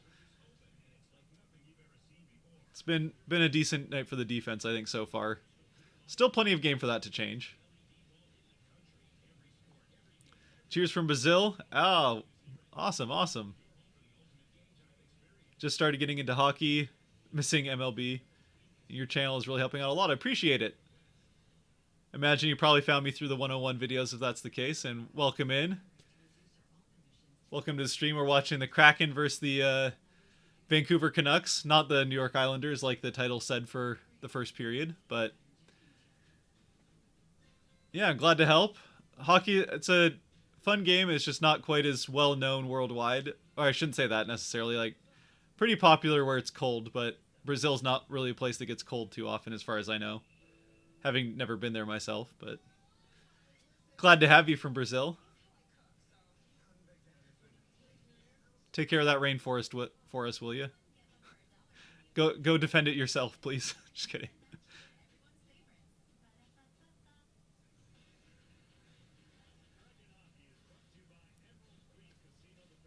My sister went to Brazil for the World Cup. That was fun for her. But yeah, it's a good sport. It just, doesn't, it makes sense why, a country like Brazil you might not hear about as. I don't know if you guys have I don't know if is field hockey a thing that is in Brazil at all. I don't know about that, but glad you're having a chance to get into it. And yeah, I'll keep the 101 videos coming. Just put one out recently, so those will keep coming, and we'll get a little bit more of those hopefully during the summer. During the season when we're doing game videos, it's a little harder to get them up quite as consistently, but also a lot to be learned from games and seeing what's actually happening out on the ice. So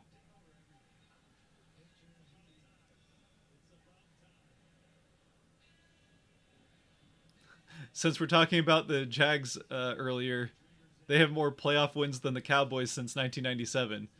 Now, isn't that a stat that just warms your heart? So, not everything's always going great in the world, but that's the kind of thing that when you hear it, you're like, you know what, there is good in the world.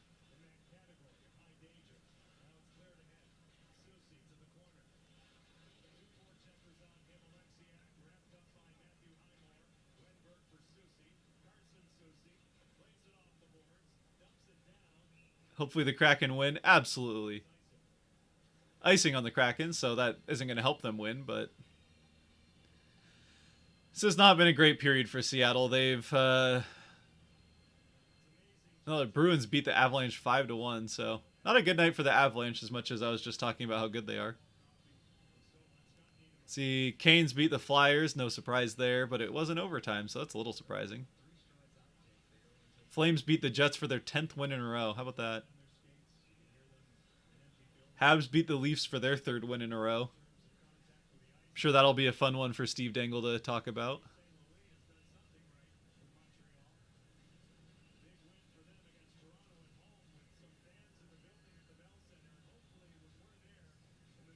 Tyler Mott needs to go somewhere and sit down. Appreciate it. Canucks win? I guess we'll see. Hopefully not, as far as I'm concerned anyway.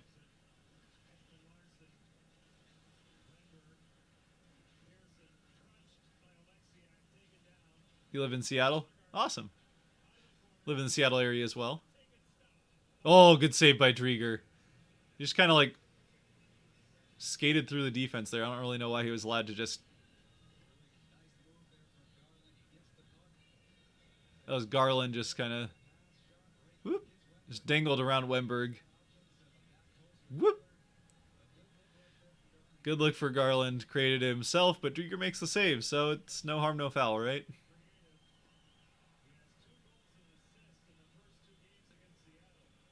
Eberle out with it into the offensive zone.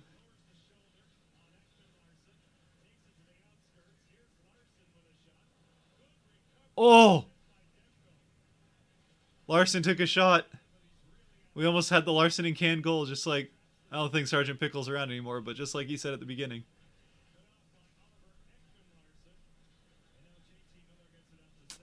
Well, the Kraken got one shot off. So was that 2, maybe 3 shots for the Kraken this period? Not been great. 6 minutes left in the period.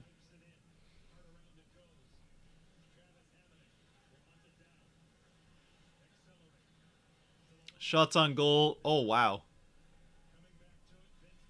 11 shots for the Kraken so far, 30 for the Canucks. That is somewhat uncharacteristic number of shots allowed, and they've had a number of shots blocked as well, so...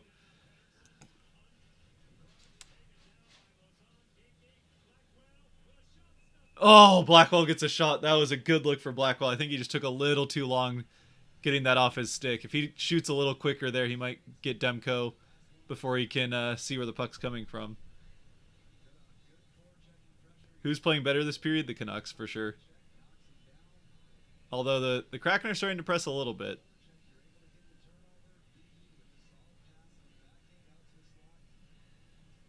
Can you say hi to my son, Shamu?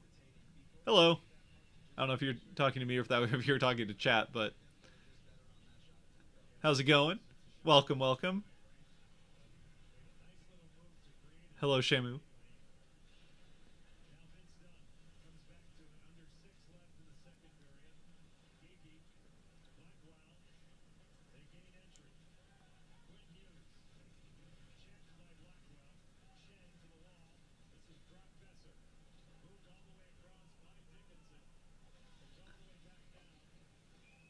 I'm just gonna assume you're talking to me. Hello, Shamu. Hope you're.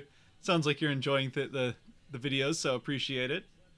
Welcome to the stream. Hope you're still around to receive the hello.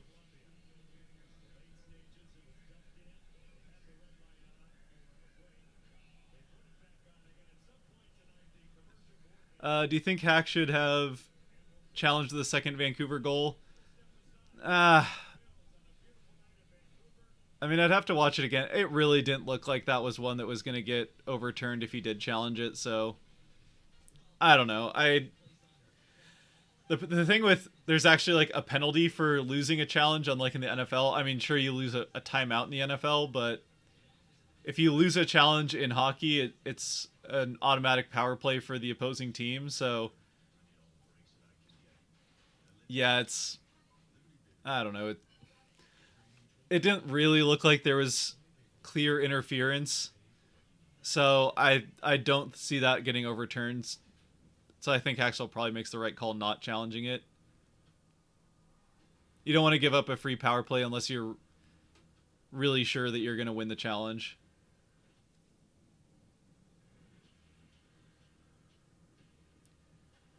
Hockey is value for money. You get 3 sports in one.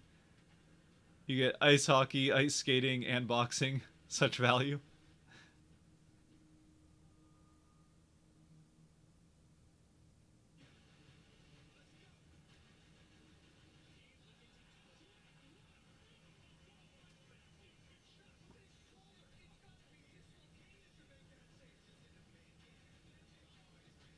I bet my friend the Kraken would win. Well, hopefully you win that.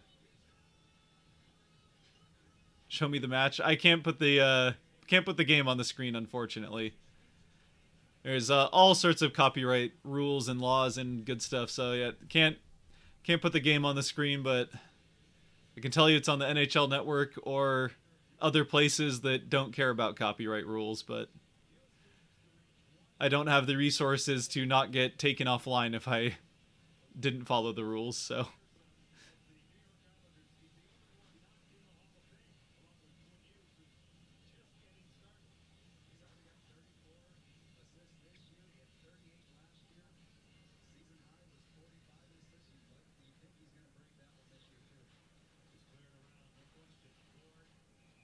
Oh, you need the Canucks to win your parlay for your parlay.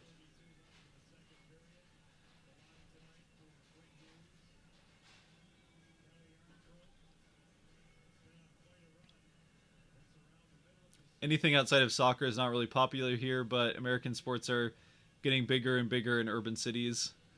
I'm from Sao Paulo, so NFL, NBA, MLB, are actually getting viewers, and now the NHL. That's cool. Yeah, I know soccer is huge down there, or football, as I'm sure you probably call it. But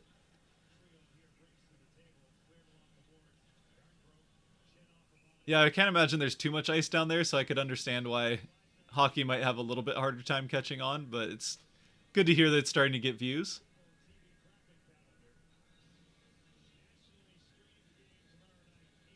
All of them are fun sports. I have a lot of fun playing soccer. I have a hard time watching it though. It's, I don't know, a little too slow, and I didn't grow up with it. Baseball is also pretty slow, but I grew up with it, so I love it. But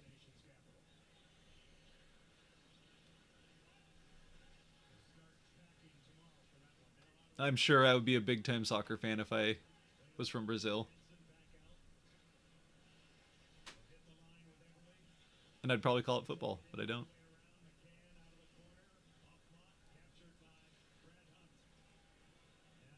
Watching from Uganda, here for work. I live in Seattle. What time is it over there? Must be, maybe it's like middle of the day the next day. I don't know what the time difference is between here and there. That's some dedication. Appreciate it. It's a neat place to go for work. Cracking out for McCann, got it out for Johansson, and can't get cleanly into the offensive zone yet again. Has been the story of this period so far for the Kraken. Big shot from Myers from the blue line. Drieger saw it all the way. Now we're going to get some pushing and shoving. Susie is back at it. It's a very verbal fight happening there in front of the net. A little bit of pushing and shoving, and then just guys probably smiling and chirping at each other.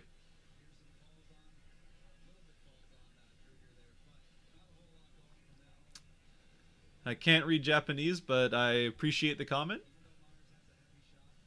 Welcome to the stream.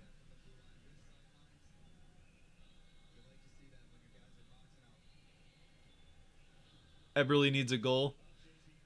Yeah, he's gotten a couple since that career-long drought that he had, but we'd like to see more goals for Eberle. Seattle and Vancouver distance is 142 miles. That sounds about right. Yeah, it's now that the Sonics are, well, now that, I mean, since 2008 there hasn't been like, Seattle hasn't had a like close geographic rival in any of the big sports. I mean, unless you want to count the MLS, but it hasn't had a close geographic rival until the Kraken came along, and obviously with the Canucks there. Oh, Yarncroke got off a nice shot. Yeah, the Yarncroke Appleton line and Yanni Gord, that line has really gotten a lot of chances over the last few games. I think those three guys work really well together. I still like, I miss the Gord Tanev line so much. Gord and Tanev were so good, such a fun line. They're like almost gonna start a fight every time they go out there, just like chirping, getting under the skin of the opposing team. Fast and physical. Nice forecheck by Donato. Unfortunately, that's 2-on-1, so he doesn't win it, but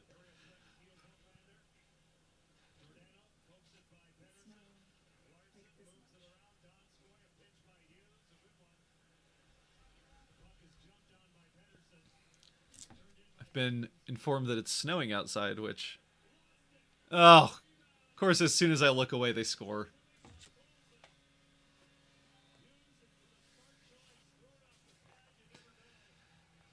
There's just been too many chances for the Canucks this period.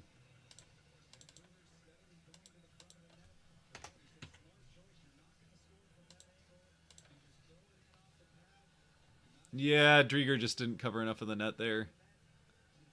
He just took way too long. Didn't Yeah, Drieger just didn't see the rebound at all.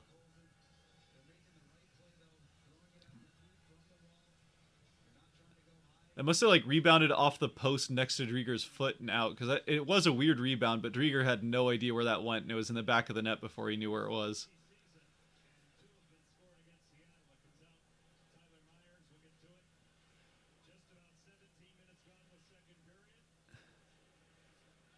Well,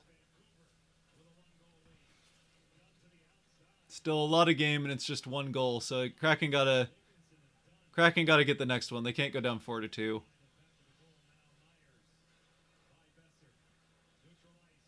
See if we can't even things up here before the end of the period. It's been a rough period for Seattle, so I'm almost tempted to just say get to the locker room and regroup a bit, figure out what went wrong in this period, and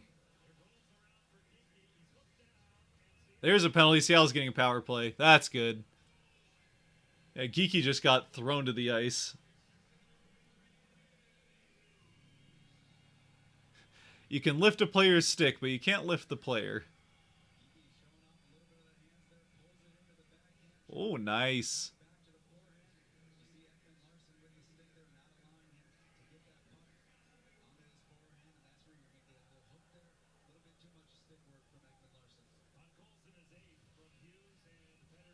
It's Horvat into the box. Slashing. Slashing isn't it? I guess they just picked something and went with it. It's going to be a 2-minute power play either way, so whatever. Kraken lose the face-off, and it's dumped out.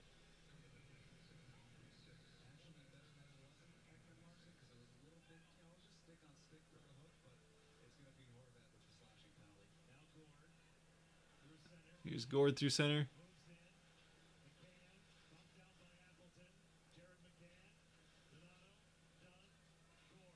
Gord. Oh, come on. Someone shoot it. Or pass it quicker. And they're going to clear it out.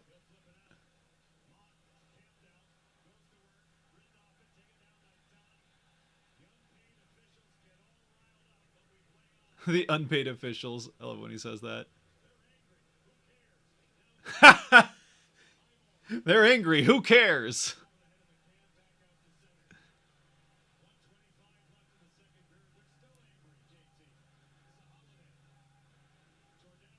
Yeah, it's family day in Canada. They're not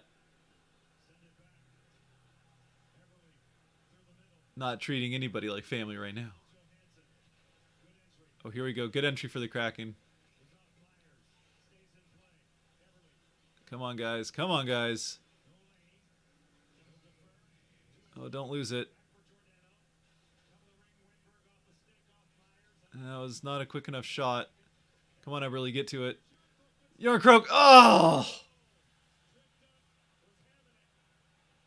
And now there's going to be another power play going back the other way. I think that's what, 2 Kraken power plays, and both Kraken power plays have resulted in 4-on-4.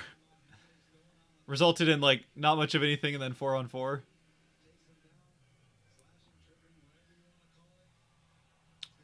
Yeah, that might have been more tripping than slashing, but it doesn't really matter. It's 19 seconds of 4-on-4 and then a Canucks power play for...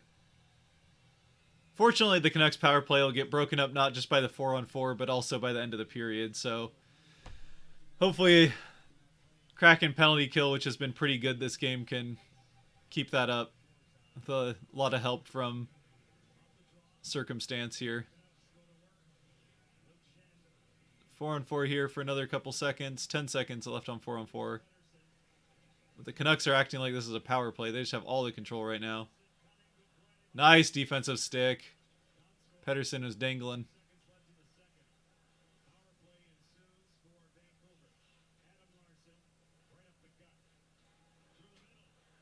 Oh, Donskoy! Oh, it almost happened again. Donskoy had a bit of a breakaway chance there. Oh, if they had gotten another breakaway shorthanded goal right as a Vancouver power play starts. That would have been so funny. Do it twice. All right. Well, that's the second intermission. Not a good second period for the Kraken.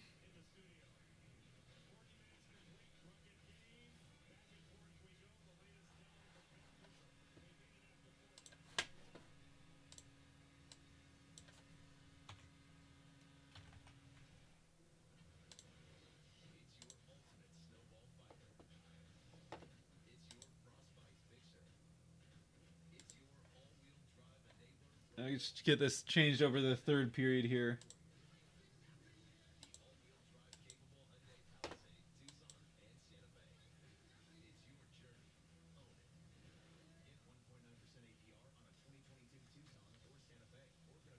That should change over. Did not save. Hold on. We're getting there. Oh, there it goes. Cool, cool, cool.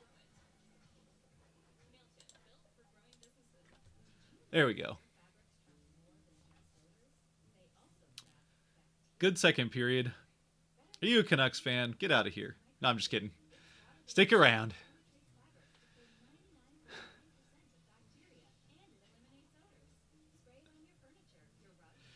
Not a great second period for the Kraken. They really let's go ahead. You know what? Let's look at this for a second. We haven't taken a look at the old. Oh yeah, yeah. That's what I expected here. Hold on. So we got the got some Corsi graph action here, and yeah, that second period is just Canucks all the way.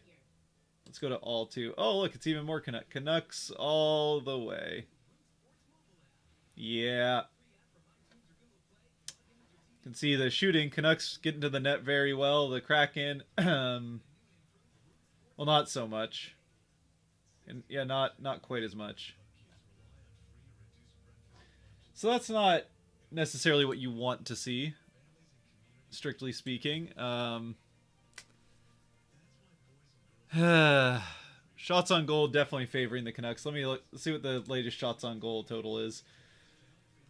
33 shots on goal for the Canucks, 13 for the Kraken. So, yeah, that second period really swung things pretty heavy in the Canucks' favor in all the statistic ways.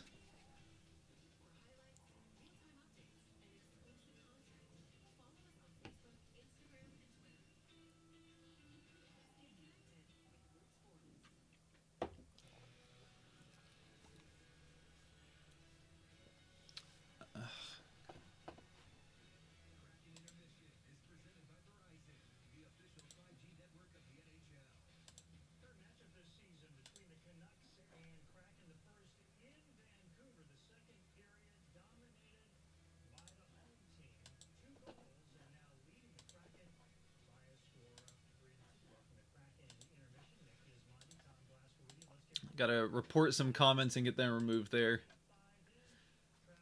No freaking spammers up in my business. No spamming my chat. Spamming my chat with your crap. Get out of here.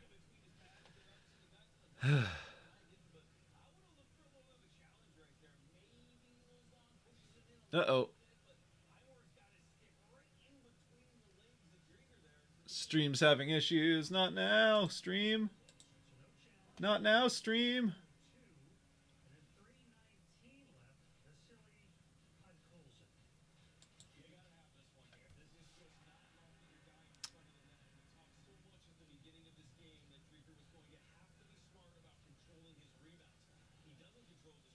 Yeah, how does this...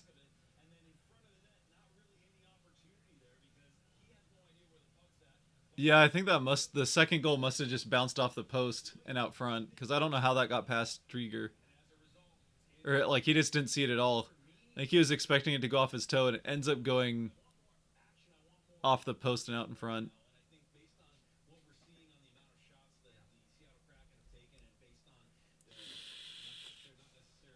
Ah.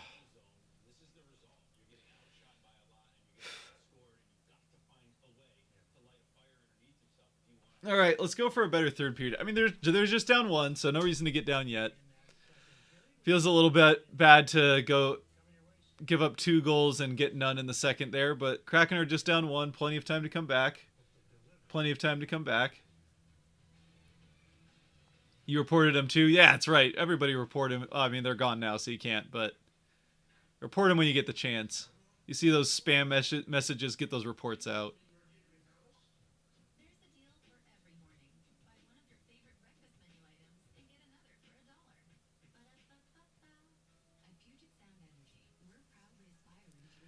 Larson also whiffed on the clear attempt. Yeah. Yeah, I mean, that ultimately that was just a weird rebound that, I mean, it comes down to Drieger just, no one picked it up. No one picked up the rebound. Larson as well. Yeah, neither Drieger or Larson seemed to know where that rebound was until it was too late.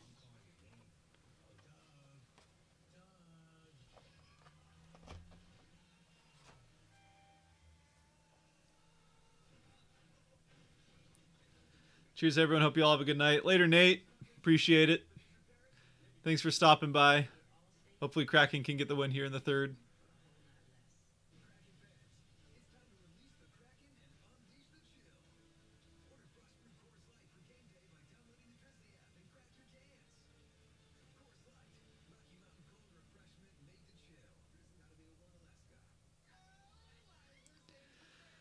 Oh, well. Plenty of time. Third is usually our best. Yeah, well, it has been lately, I would say, for the most part. The second period had been the Kraken's best period and probably still is over the course of the whole season, but that was a pretty bad second period. That being said, the first period outside of the first 11 seconds was good, and that's been their worst period so far, so just kind of a weird season. New period plus power play. Would not be surprised if Vancouver scores again, 4-2. I don't know. Sometimes the start, like having a period start, because it starts from center ice. Having like the power play even starting at center ice, if you lose that face off, it can pretty much kill. They'll pretty much kill the rest, or a good chunk of the rest of that power play. And I mean, we've seen shorthanded goals happen at the start of periods, so.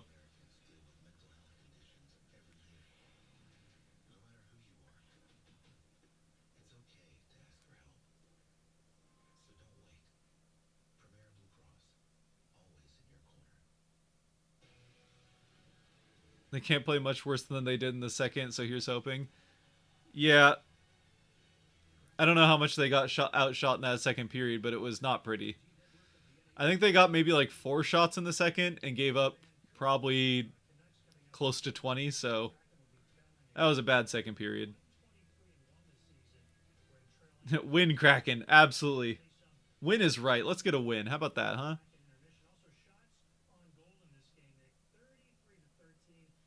How much left in the time in the period?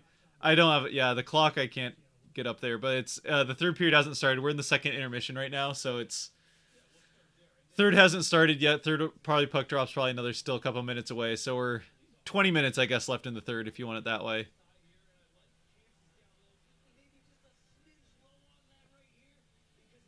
Can't watch it right now. Yeah, we're between periods between the second and the third, so it's still got a period left.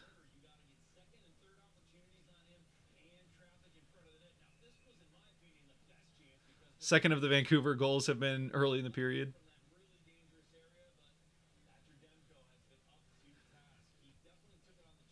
Vancouver actually shoots the puck. Yeah, I mean, that's something we've seen over the last couple of games. Calgary did the same thing. It was just like, I feel like the Calgary game seemed fairly even as far as like possession was concerned, but Calgary actually shot the puck, and when the Kraken had it, they just tried to pass too much.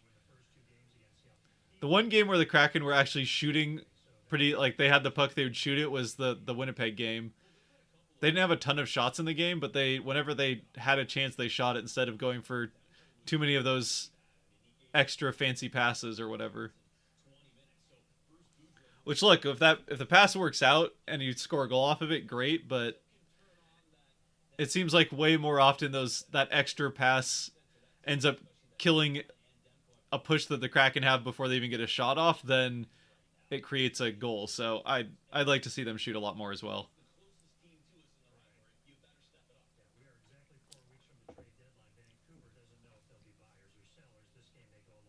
Vancouver has a nice jersey. Yeah, they do. They absolutely do have nice jerseys.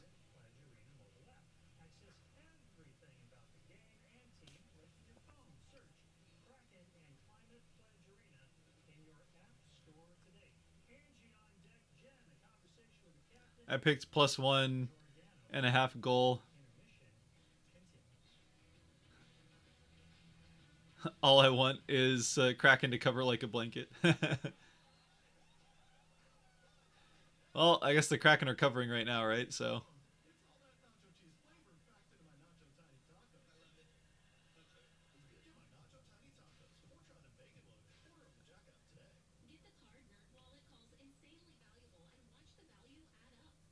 oh, okay, thanks man. Stream's tripping. Yeah, there's I don't know. I'm sure there are a fair number of people watching this game by less than less than advertised means, if you will, because it's the one of those NHL Network exclusive games that isn't on ESPN Plus for whatever reason. Calgary's rolling right now. Yeah, 10 wins in a row for the Flames. We'll see what happens in the playoffs. That like the Flames are everyone talks about Toronto and Edmonton, but the Flames are another one of those teams where it's kind of just a like they've had good regular seasons, so it's well kind of just got to wait till the playoffs and see if it's actually for real. So,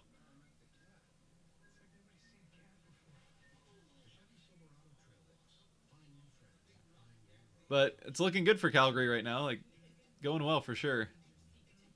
Hard to argue with 10 wins in a row. And they've done it without even changing coaches, which is even more impressive.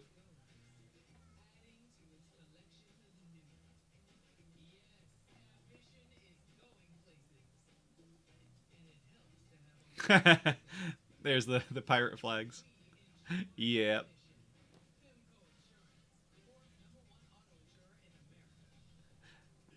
Either that or you create a temporary email and sign up for a free week or month or whatever of Fubo. If you're a Kraken fan anyway, I don't know what the Canucks fans would have to do.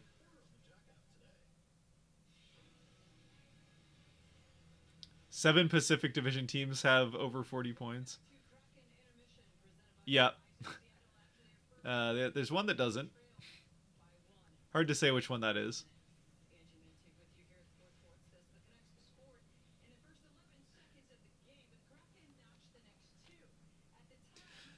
You know, the bright side is this year's draft and next year's as well, but hopefully next year goes better for the Kraken. But this year's draft is a very talented and fairly deep in top level talent at the top. Obviously, Shane Wright is the like pretty much unanimous first overall pick, but there's some other good players.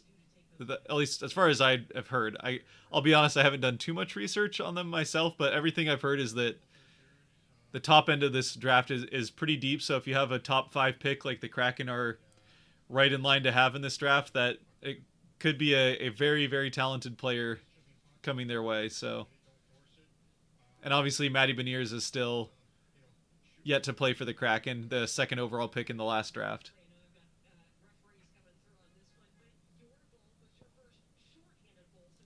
Watch out for the Boston Bruins are going to have a run. We'll see.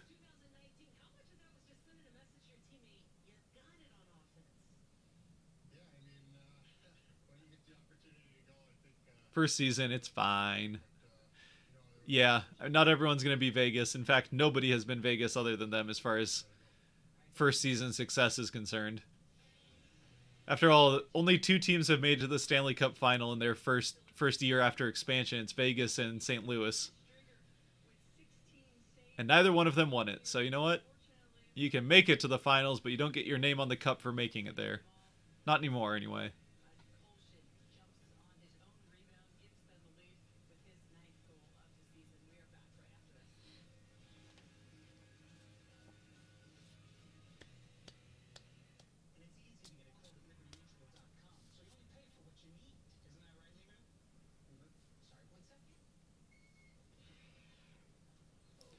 Just waiting for the third period to get started here. Hope to go to a game next year. That's awesome. Yeah, games that they're it's so much more fun to be at the game, to be honest. Like it's a fun game to watch on TV for sure, but it definitely has a different feel in person.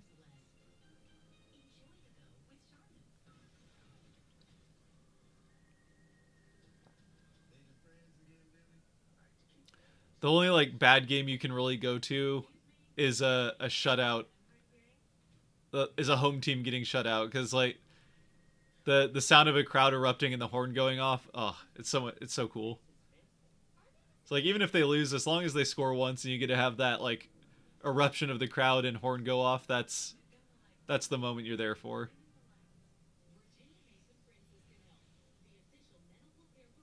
I believe the Flyers are the quickest team to win a cup after expansion.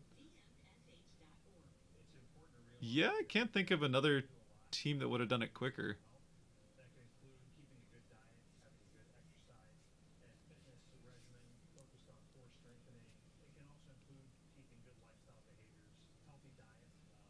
Oh, just a reminder that Seattle has a more recent Stanley Cup than Vancouver. There we go. Those are the chirps we like.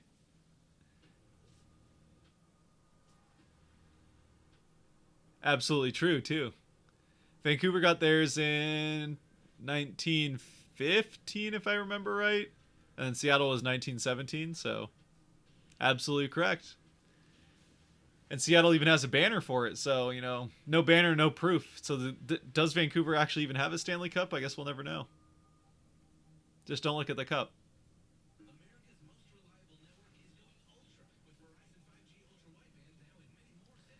How many games have I been to so far this season? Oh, it's got to be like 12. I want to say somewhere in that 10 to 12. I've been to a fair few. I've gotten press access to a few of them, so that's most of why. I've half season tickets that I split with family, and then I've gotten press access to a few games as well. So that definitely helps getting in for free. Well, for free. I mean, they're working to do channel stuff as well as other stuff, so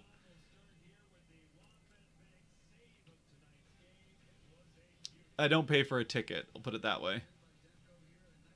COVID sucks. Yeah, no one's gonna argue with you there.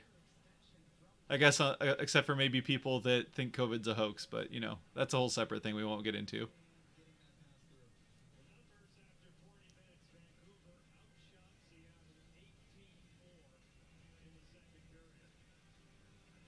Speaking of expansion, you said that's how you want the Supersonics to come back. What other city should get a team to make the league even? Should get? Oh, I always liked the Vancouver Grizzlies. I kind of like. Obviously, they couldn't be the Grizzlies because the Memphis kept the name when they moved there. I don't know who should get a team. I don't like. I'm trying to think of like what cities have NBA teams and what ones don't. Obviously, you could probably put another one in like Ohio. Put one in like Cincinnati, since Cleveland has one. Like, yeah, maybe Cincinnati. Baltimore would probably be a good place for an NBA team. I feel like Baltimore would do well with an NBA team. Who's actually going to get it though? Vegas is going to get, like, if the NBA expands twice, it'll be Vegas and Seattle, just like the NHL.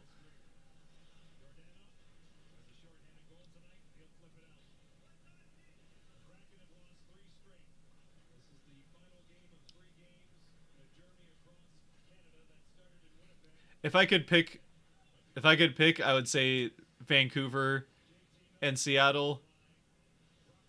Realistically, it'll probably be Vegas and Seattle if the NBA expands twice. The Canucks are definitely making use of this power play, and they score.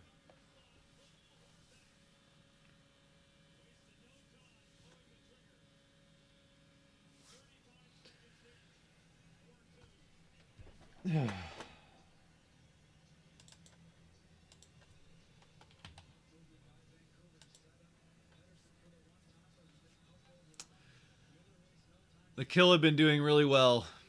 Had been. Not necessarily this kill, but I mean, they'd had a couple of good games in a row and just off Drieger's shoulder. Yep, right off his shoulder. Top corner.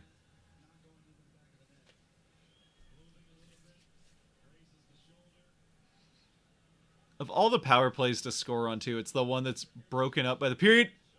Oh. Johansson just had a great chance.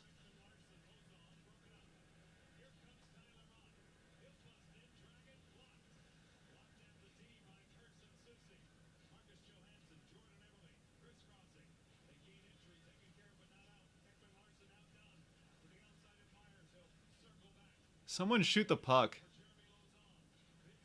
Lauzon to Dunn. Dunn shoots, but there's no one in front to screen it, so it's the easiest save Demko will ever make.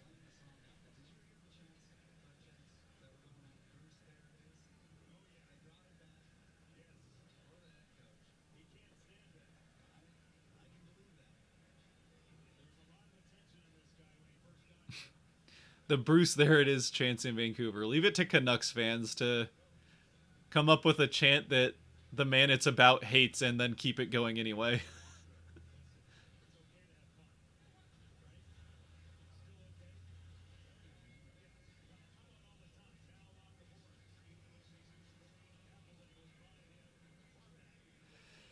Oh, go Flyers. I'm sorry. I would imagine Flyers fans are probably having an even more miserable time this season than Kraken fans. At least Kraken fans, you can be like, oh yeah, well it's an expansion team, so I mean, we're not Vegas, but you know, it's still just it's an expansion. The Flyers, yikes. Oh, Appleton, you just got to shoot that faster. Kraken getting shots now at least.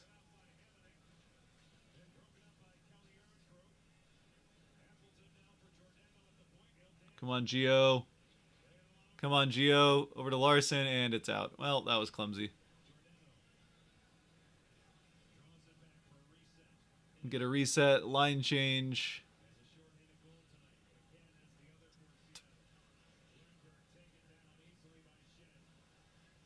Geeky up with it. Back to Wemberg. Blackwell behind the net. Blackwell up to Dunn. Dunn shoots. Blocked in front. Dunn in the corner. Dunn's going to dump it in. Lauzon pinching. Okay, Wemberg's behind him. Uh-oh. What do you got? 2 on 3. There we go. Good back check. Lauzon's out with it with Geeky. Oh, nice pass, Lauzon. Oh, just got a defensive stick on it. Lauzon tried. It's not the fastest guy in the world. He did everything he could. Made a pretty nice pass there to Geeky. He just didn't quite get through. That wasn't really overskated by Johansson. He had to get back on side before he could touch it.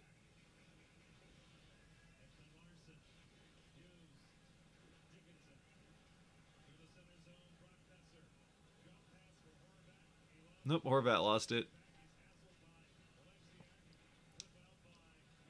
Come on.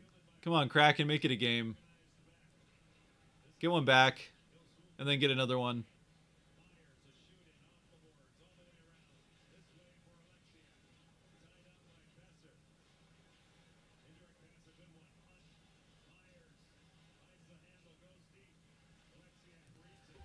Oh, let's see what do we got in chat.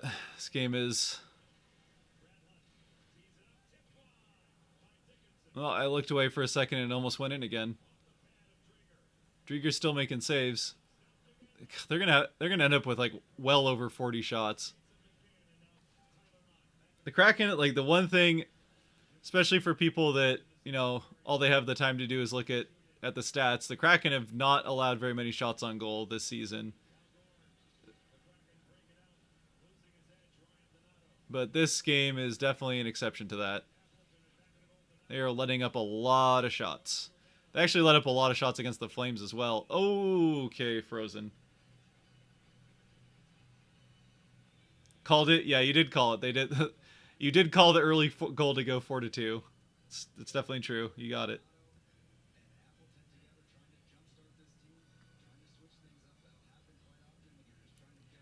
Can we get our baseball team back? Oh, basketball team back.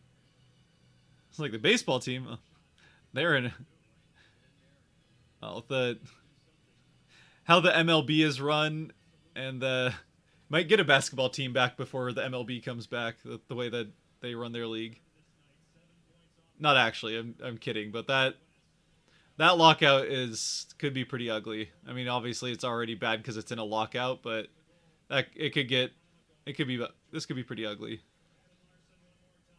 And the MLB has a lot to lose, so I mean, like I feel like the players have a lot of power in this particular situation with the MLB because the league has a lot of the like future popularity of the sport to lose by losing part of their season again, especially right after COVID.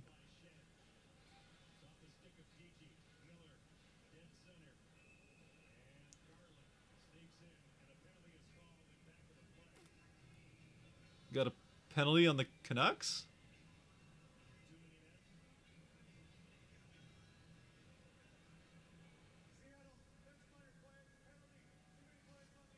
Nope, it's the Kraken for too many men, so Canucks are going to get another power play.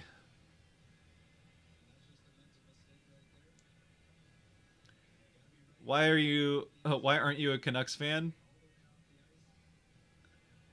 Cuz I'm from the Seattle area. I don't know, like why are you a Canucks fan? Why aren't you a Kraken fan? It's not like the Canucks are going to the playoffs. A little salty with how this game's going. I liked the Canucks until their 2011 run. So the Sedins are like the Sedins were probably my favorite players growing up. Um, so I liked the Canucks pretty much through their 2011 run, and then when the fan base basically imploded on themselves after that loss to Boston, like the riot's whatever, but like when the fan base basically like chased out, and it's not every like all the fans, so don't get defensive if it wasn't you, but like the fans did pretty much chase Luongo out, and I liked Luongo a lot as well. I don't know, I kind of got soured by how the general speaking Canuck fandom reacted to that loss to Boston, so I switched to being an Avs fan at that point. And yeah, then once Seattle got a team, I've lived around Seattle most of my life. So as soon as Seattle got a team, I was gonna cheer for them regardless of who I cheered for before. So there are a number of reasons I'm not a Canucks fan. I will say I like the Canucks jerseys and colors quite a bit, but outside of that,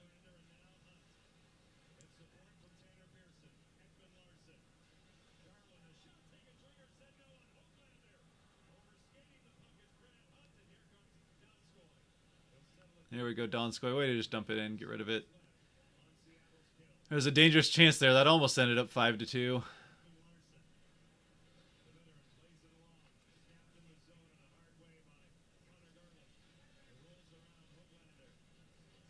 Canucks are bad on the power play. I mean, they've really not looked very good on the power play, so I'm not surprised. Come on, Blackwell! Oh, I don't think that. I think the penalty was done before the save, but that was very close to a second, almost shorthanded goal.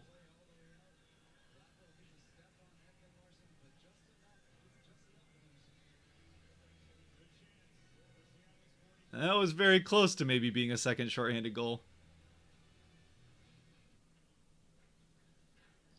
Yeah, big save by Demko there. Demko's looked good tonight, for the most part. There wasn't much he could do about the first Kraken goal.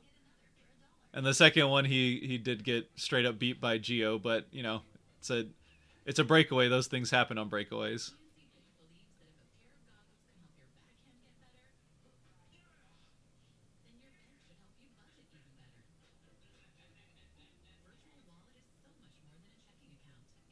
Please make 9 goals in a match. I don't know if we're getting to 9. We're at 6 with like half the third left. So yeah, I don't think we're getting to 9 goals, but I mean, it's still possible.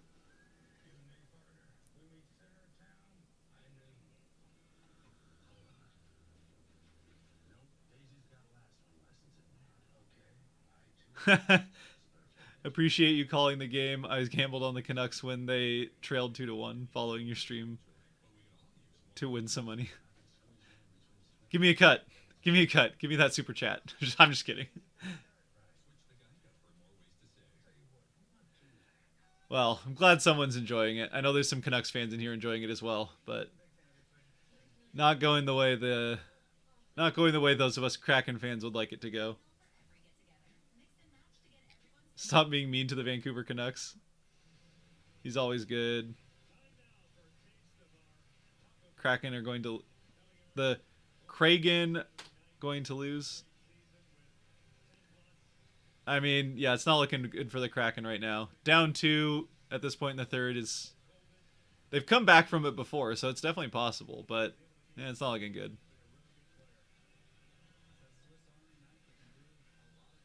I know that, like, I know the Canucks are supposed to be the Kraken, like, their biggest rival. So the team that we're supposed to kind of chirp at. And I have no problem chirping against the Canucks, but I don't hate the Canucks yet. We might get there eventually, but their jerseys are just too nice. I can't hate them fully. Come on, Eberle. Put it in. Oh. McCann. Oh. Good chances. Come on, Kraken. Keep the puck. Keep the puck on net. Oh, McCann couldn't get the tip.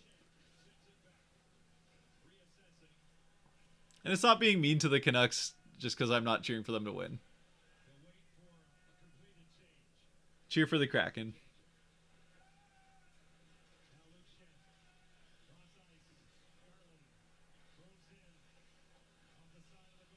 There are definitely teams I would cheer for the Canucks against. Vegas is one of them, without question. Honestly, the Kings probably are. Ducks probably are.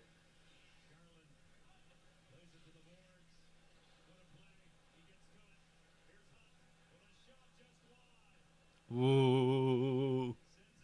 Dangerous, dangerous. Get the puck out of the zone.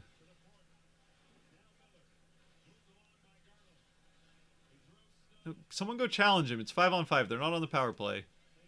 Okay, why is there a guy out? Okay, there we go. The Kraken are just like sitting back on defense and watching the Canucks play hockey around them for a second there. That was kind of frustrating. But we got it back in the offensive zone. Come on, guys. Keep it in. Keep it in. Donato, get it there. Clear it out. And it's out of play somewhere, so we'll get a face-off. I don't know where, but... As a Golden Knights fan, I hate the Sharks and the Stars. Yeah, I'm not a huge... Like, the Stars are in all of... Like, so green being my favorite color, I tend to like teams that have green in their colors. But the Stars, their logo's ugly, and I'm not a big fan of teams from Texas, so... The Stars are probably the team with green in their colors that I dislike the most. In sports in general. Not a huge fan of the Stars. I have a friend that's a Stars fan, so... I don't think he's watching this, though, so I can say that without... But I don't like the Golden Knights. Sorry, Riley. I know you're a Golden Knights fan, but... Not for me. It's okay, though. Every team's got to have fans. I mean, earlier we talked about how the Jaguars even have fans.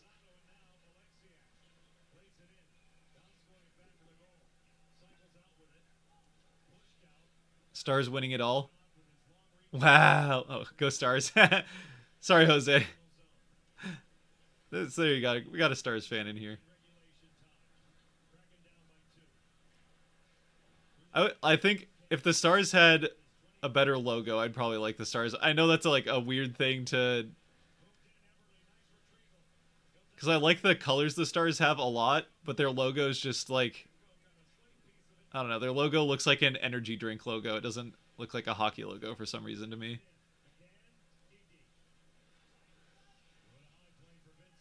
And the Texas thing is absolutely about the Cowboys. And the kind of Texas bigger than everyone else person thing. Anyway, we don't need to get into why I don't like teams. Stars wing it all. I don't know if the Stars are going to get it this year. Stars, stars, stars. I appreciate it. Appreciate you defending your team. There you go.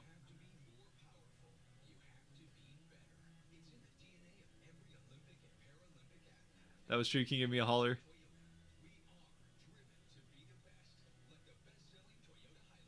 Shuganda? I don't know if I'm pronouncing your name wrong. Shuganda? Hopefully that's how you pronounce your name.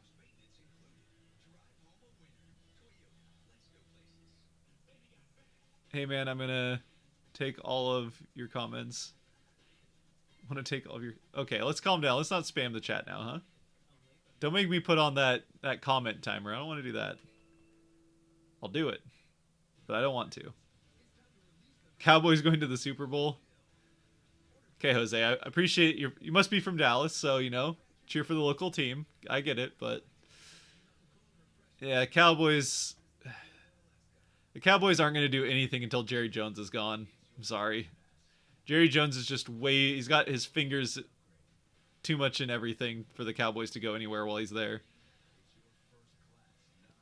And that's not even, like... That's even aside from the fact that I would be happy if the Cowboys never won a game. Like, just... It wouldn't matter if Jerry Jones was an owner of the... Like, if it was the same as the Seahawks situation, like... Yeah, there's hope because Dak is a very, very good quarterback. And there's a lot of talent there, but I don't know. I have a hard time seeing Dallas do much of anything with Jerry Jones running things.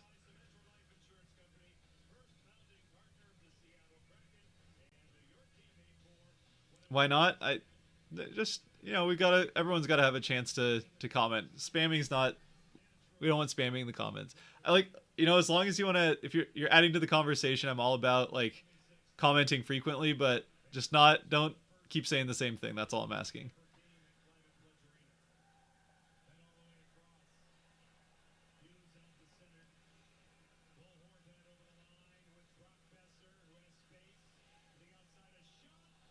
Oh! Woo! That just slid right in front of a lot of open net, but nobody could get to it. Thank goodness. Oh, thank goodness. There's a couple of dangerous chances. Angel wants a shout out? Or... I'll give shout outs, no problem. Angel, you have your shout out. Oh!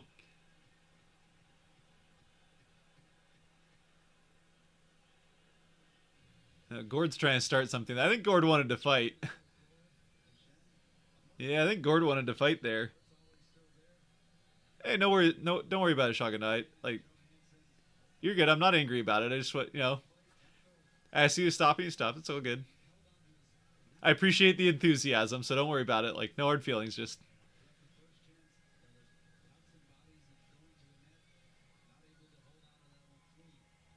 it's tough out here being a Cowboys fan.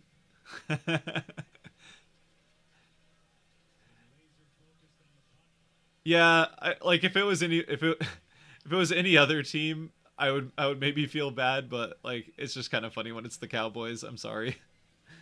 Nothing against you personally if you're a Cowboys fan, but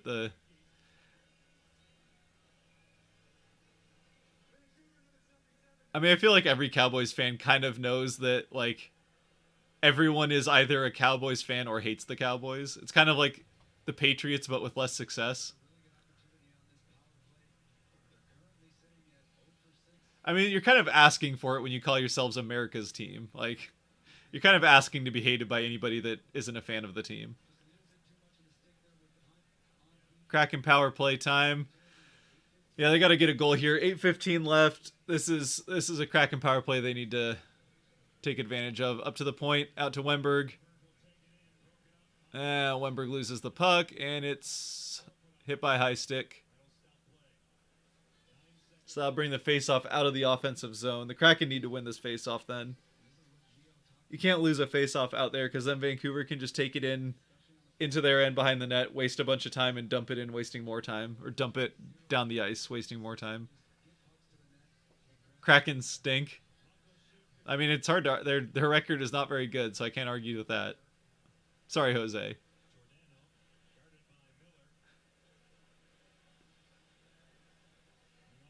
Yeah, pretty much not been a good year for Seattle sports. The one team that is consistently good had a bad year because Russell hurt his finger.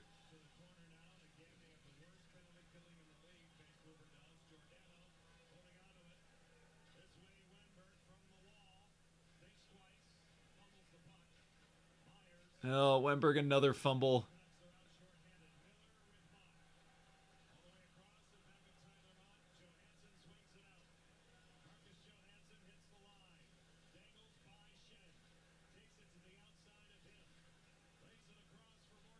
Geeky. Oh, Geeky, you just gotta shoot that man. You just gotta shoot that. Oh, I tried to pass it to Eberle. You just gotta shoot those. Yarncroak got hit by a high stick, but of course they don't call it because they don't want to go to 5-on-3. Yeah, Yarncroak going to the locker room.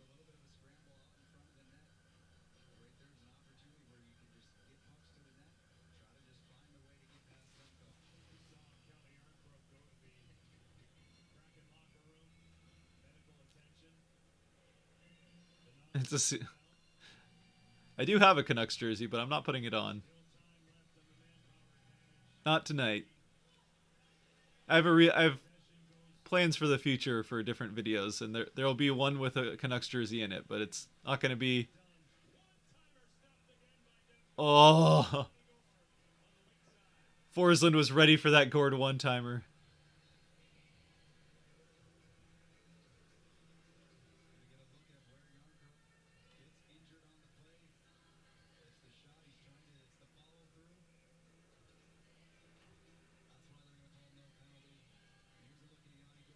Oh, they called no penalty because it was on a follow through on a puck. Okay.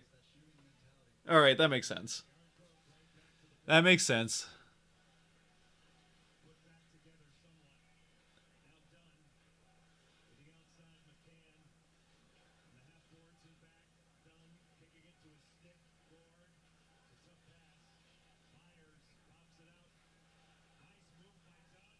Oh, it's offside.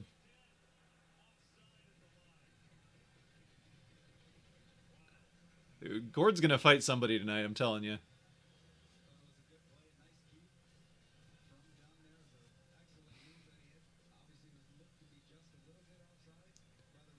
Betting seems to be a no-win.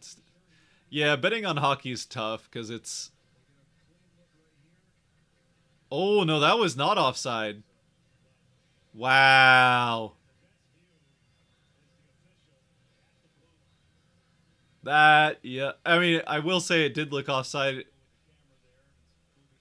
I thought it was offside when the call was made, but that was definitely not offside on replay.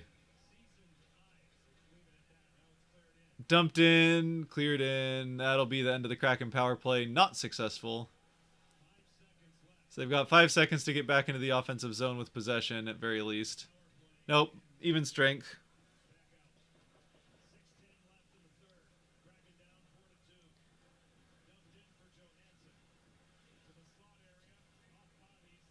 Too much Too much outside passing, not enough pucks to the net on power plays. Yep. In general, I'd say, yeah, definitely.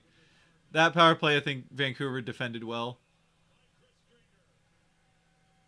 Def- the Canucks defended that power play well, and I thought early on in that power play they actually had some decent passing plays. But generally speaking, yeah, they've just way too much slow passing around the outside and not enough taking shots on the power plays. Are you sure he's going to fight someone? He wants to. Yeah, Gord. You can tell Gord's definitely. Things are getting chippy between these teams.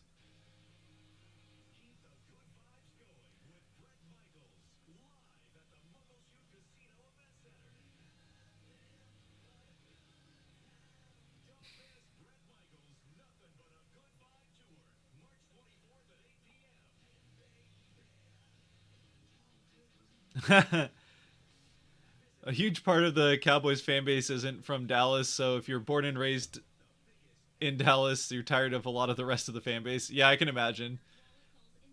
I can imagine that being true.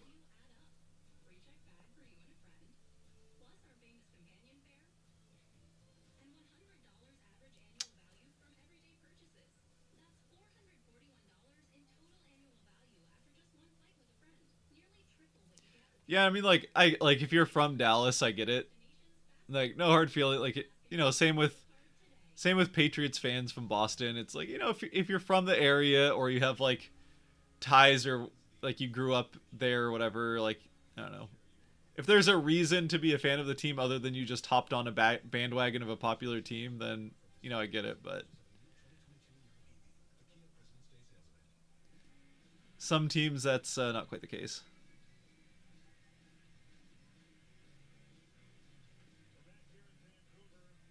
Can I put on a Canucks jersey? Nope, not tonight. Sorry.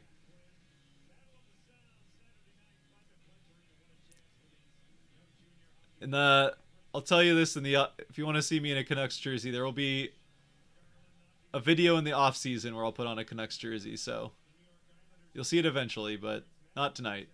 Not until the Canucks season is done.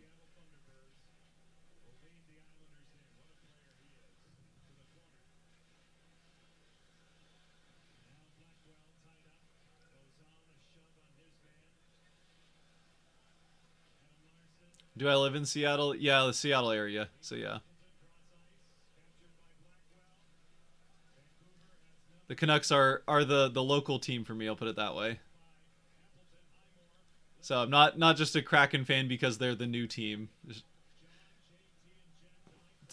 been lived around Seattle for most of my life, so it's a local team for me.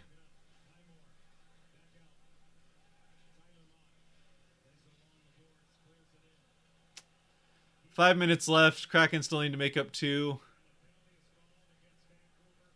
Oh, Vancouver's got another penalty coming, so 6 out for the Kraken. Oh, Dunn got a shot off from the slot, but Demko kicked it out.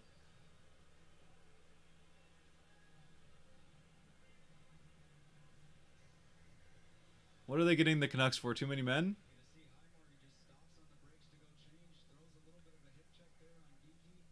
Oh, no, it's interference on Geeky.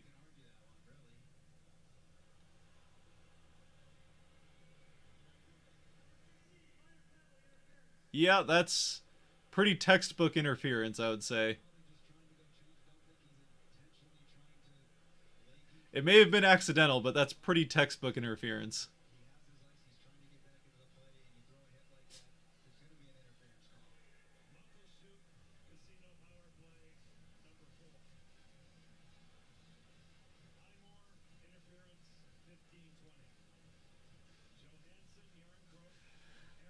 All right.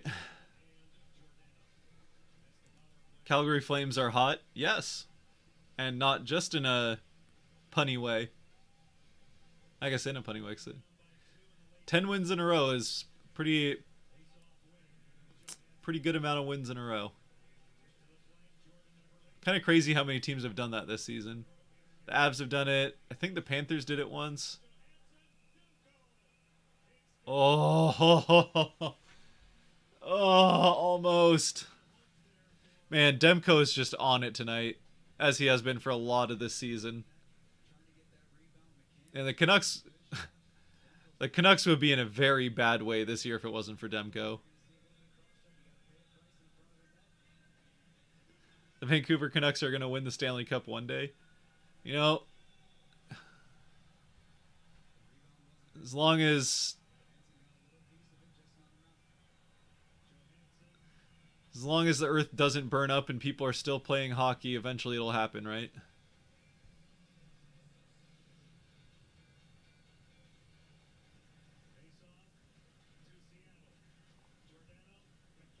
McCann, shoot it. Rebound. Ah, and they get it cleared. Still a minute 30 left on the power play.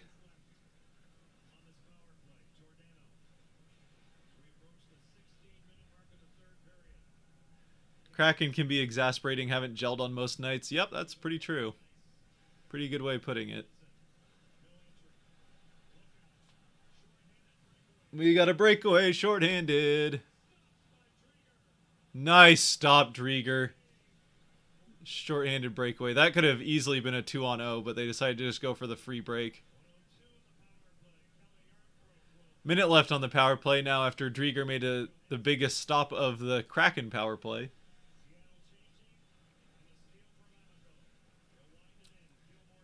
This power play is just falling apart in a big way.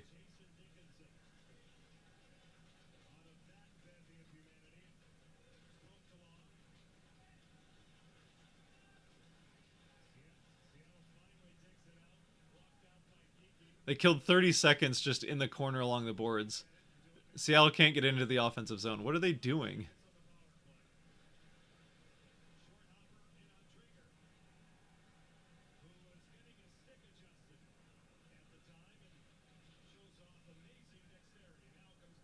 Drieger just like made a barehanded save. He was like adjusting his equipment and they cleared it down on net, so he had to like make a save while he's adjusting his equipment. Because go figure, he wasn't expecting a shot to come at him while the puck was in the opposite corner on the power play.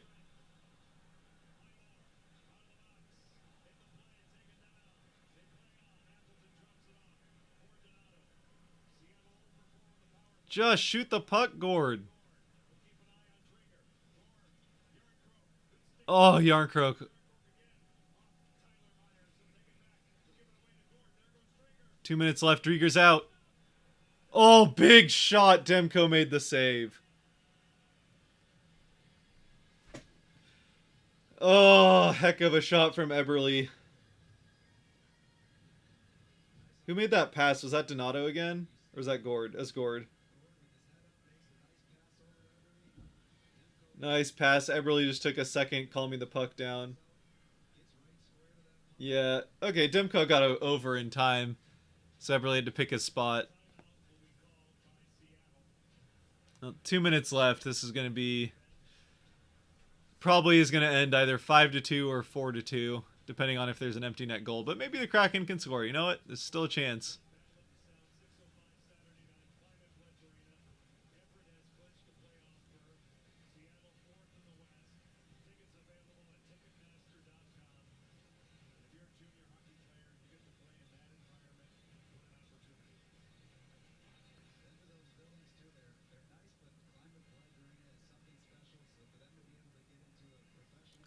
As a pro wrestling fan, I'm happy the Undertaker is in the Hall of Fame. I mean, yeah, I guess I would be surprised if he wasn't, considering... I feel like the Undertaker is one of the few wrestling personalities that even people that don't know anything about wrestling have heard of, so... I mean, that's kind of the point of a Hall of Fame, right? So yeah, I'd say that's fair to be happy about, if you're a fan of wrestling.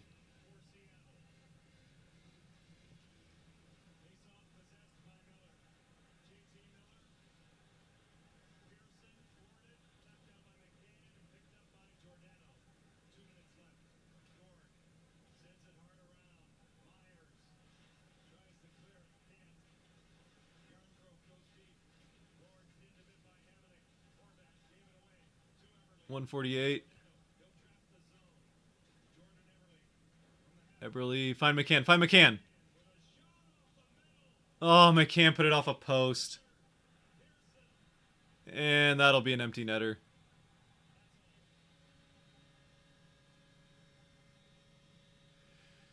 Yeah, that'll do it. That'll do it.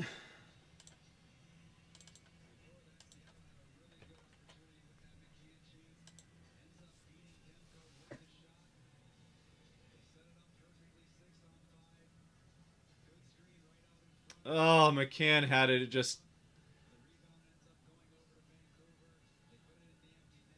Oh.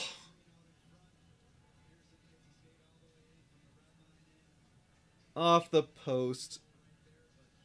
And then, of course, the puck bounces right to Vancouver. And...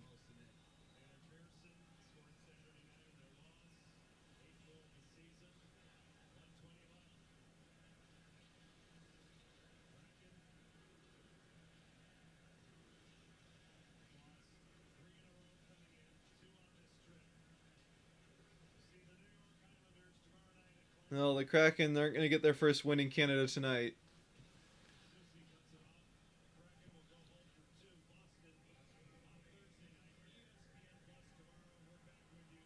Need a photo of McCann with his mouth wide open for a meme. If I can find it, we'll make it happen.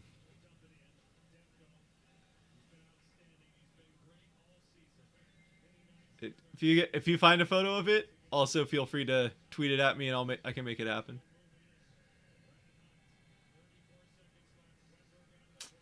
34 seconds left. The Kraken need a goal every 10 seconds. Oh, there's a shot. Nope. All right, need a goal every 5 seconds now. I'd say it's pretty unlikely. Okay, goal every 3 seconds. It seems doable. Oh, puck frozen.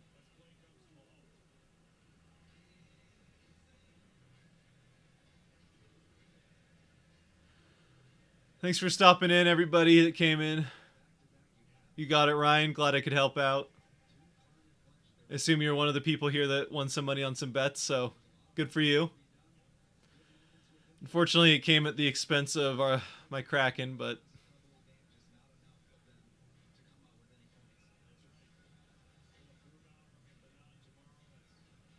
fire the special teams coach. Yeah, the special teams have been pretty horrific over the last couple months. They had a good stretch there for a couple of games, like a couple power play goals. A few penalty kills in a row that stopped it, but yeah, they've over the last 2 months now, the special, like a 2-month period now where the special teams have been largely just awful. The Kraken have yet to beat the Canucks, now 0-3 against the Canucks. Appreciate it. Appreciate the birthday wishes. Seahawks stink, Jose. Okay, Jose. They did this year. Yeah, they're not good without Russell Wilson. And when you have Russell out for 4 weeks, and I mean, he was still healing his finger when he came back. So really, when Russell's out for like 6 or 7 weeks, then yeah, they're not good without Russell for half the season.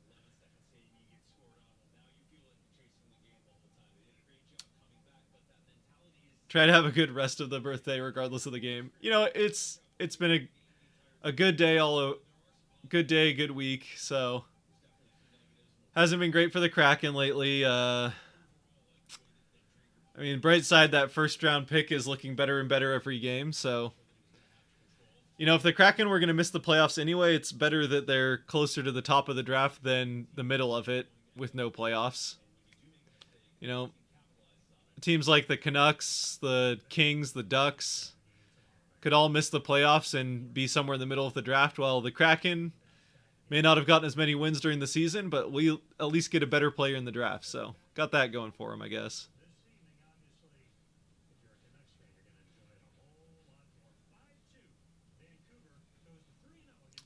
Appreciate it, Riley. Thank you.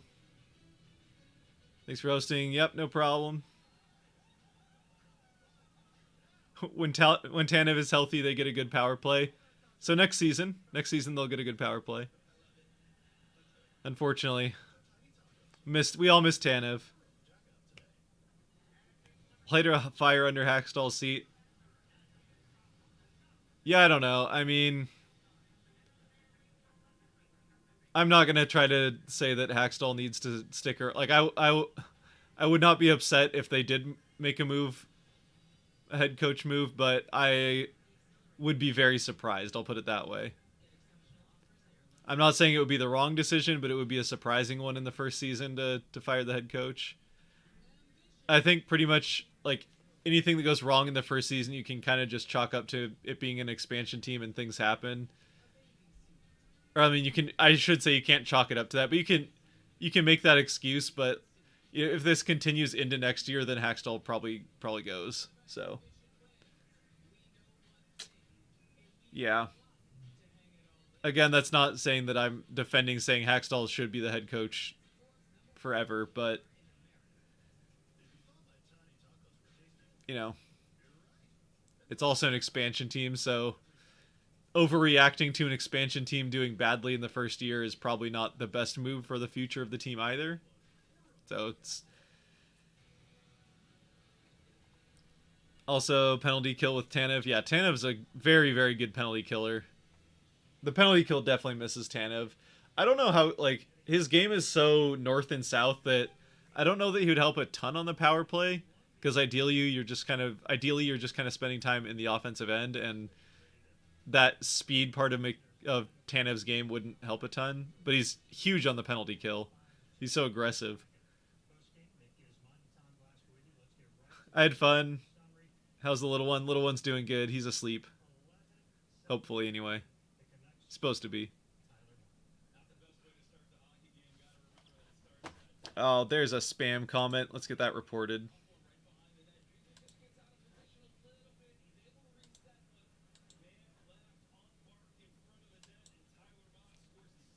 Here we go. Get that comment reported. Oh, there's another one. Got to report that too. Gonna report every one of these. I know it's a bot, so they probably don't care, but...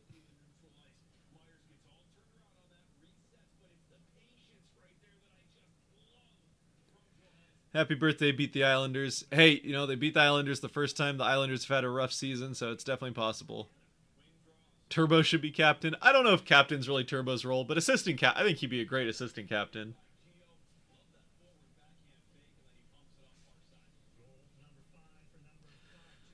Yeah, well, that's a bummer of a game. It was a fun first period, and then the second and third kind of...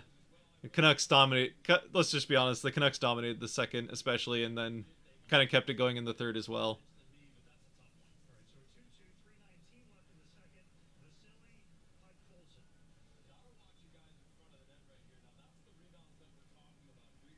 One season of mediocrity is nothing to us Mariners fans.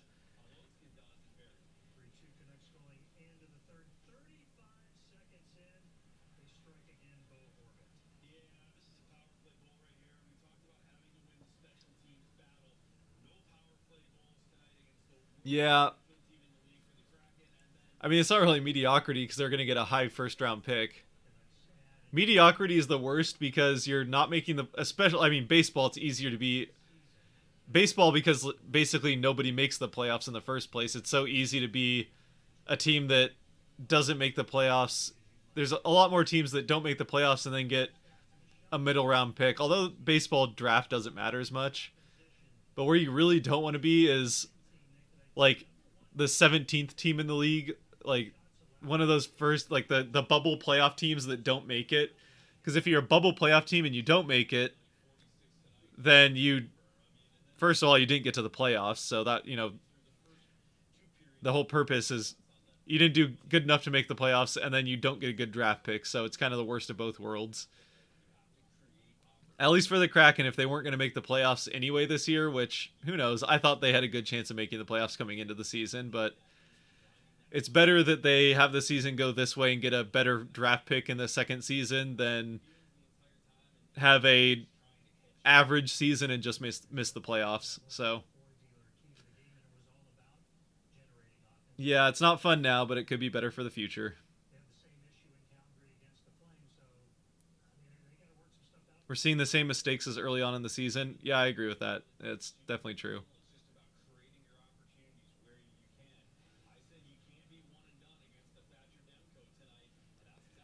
I haven't seen steady improvement or growth. I honestly did like it seemed like the team was improving and growing and playing better together through November and December. It really seemed like they were starting to come together and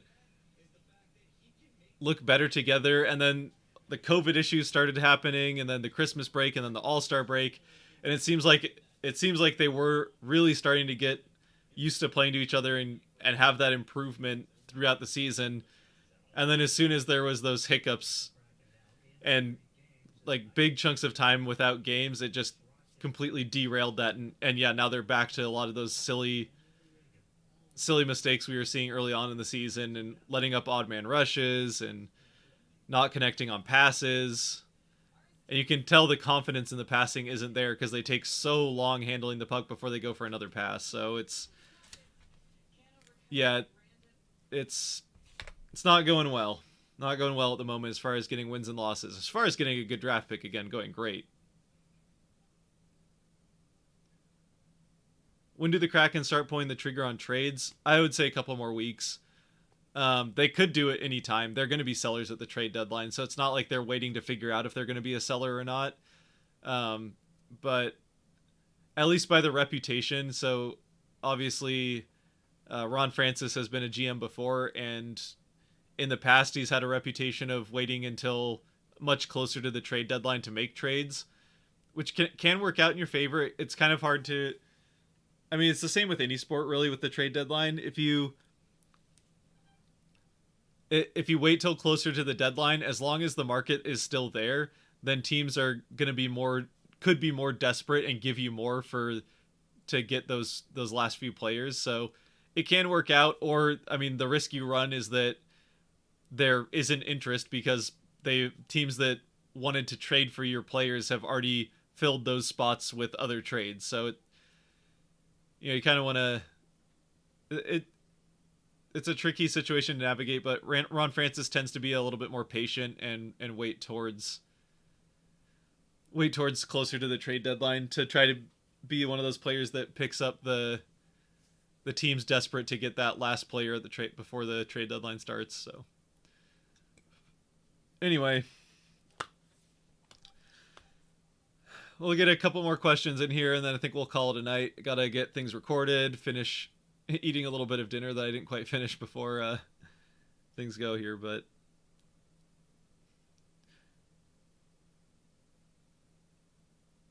what we truly lack is the ability to refire the team. Sorry. We came out on top and then things happened. From then we lost the fire. Yeah, they really have, and you said so later here, but they really have missed Tanev a lot. Tanev was definitely an energy driver for the team, and it's something they just haven't been able to replace. Um, yeah, it's I don't know.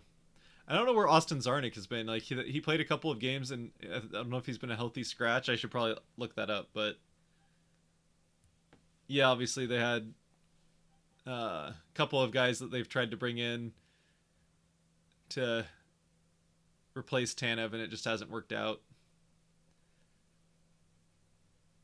But we'll see. Did McCann score? He sure did score. First Kraken goal of the game. He tied it at 1 early in the first.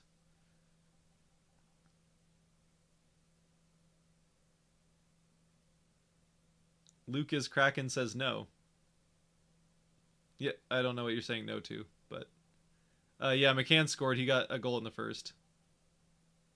Oh, we aren't trading Tanev. Oh, sorry, I didn't see if that.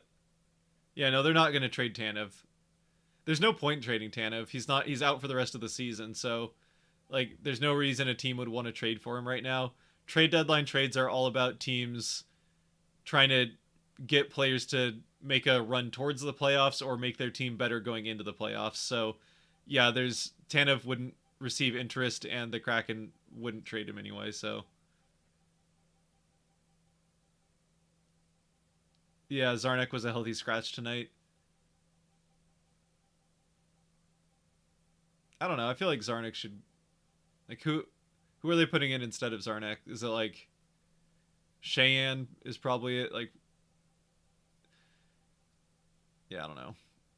Cheyenne, I mean Blackwell is pretty good. I feel like they could probably put Zarnik instead of Cheyenne, but Cheyenne's been with the team all season, so whatever. Did you have birthday cake? No, but I've got some ice cream I have later, so no worries on the cake. I do like cake, but no, I'll probably have cake at some point, but I'm happy with the ice cream. Got some onion rings and a burger and some onion rings for Impossible Meat Burger too. So it was actually, if you haven't tried Impossible or Beyond Meat, it's very good. Highly recommend. Not a sponsor. Not a sponsor yet. So if you're from Impossible and you're listening, I know you sponsor the Kraken, so willing to listen. Thoughts on tomorrow's game? Kraken have a chance to win. They beat the Islanders once already, so why can't they do it again? In fact, the Islanders are the team that they shut out, so yeah. It's a beatable team, even if we didn't necessarily think that going into the season. I had the Islanders going to the Stanley Cup final against the Avs, so yeah. Definitely not a season from the Islanders we saw coming, but I think the Kraken It's weird too because it doesn't seem like it's a matchup that should favor the Kraken, but obviously they shut the Islanders out, and it's not a team that scores a lot of goals.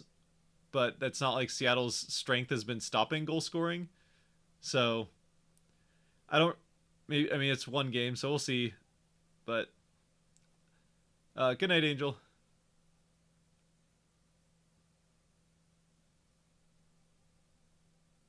Killam. Kiam. I don't know how to pronounce your name. Sorry. I'm hoping I'm getting it right as Angel, and it's not like on hell or something. I don't know. All right. Well, I think we're gonna start tailing off here and call it a night. Do you have a favorite place in Seattle to eat after a game? I usually just eat at home. Eating out's kind of expensive, so there are some good places around the rink. I mean, it's not a place to eat, but Flat Stick is a good place to grab a beer, play some putt indoor putt, so that's fun. All sorts of um, bars and stuff around the arena. So yeah, no, usually I just eat at home because it's cheaper. To be perfectly honest. Go Hawks, by the way, absolutely go Hawks. All right, well, Kraken are back at it tomorrow, so got to get a R&R recorded and then edited tomorrow before going to that game and do it all again. Back to backs are exhausting for everyone, but means back to back nights of hockey, so you can't complain about it too much. So, all right, well, to everybody who joined tonight, thank you very much for joining the stream. Unfortunately, the Kraken couldn't get it done for us, but that's all right. It's all right. We still love watching them. At this point in the season, it's not like we're missing out on playoffs. That ship has already sailed pretty much. Everything but mathematically, so they'll get their first win against the Canucks eventually. They'll have another chance at the end of April at the end of the season. Anyway, again, thank you very much for joining. Don't forget to hit the like. I mean, feel free to hit like, drive a little more attention to the channel, but yeah, otherwise keep being safe out there. COVID's not quite over yet. We're getting to the tail end, but keep being safe out there. Don't need anybody getting sick, and even if you cheer for different teams, be good to each other, and see you in the R&R. Go Kraken. Later.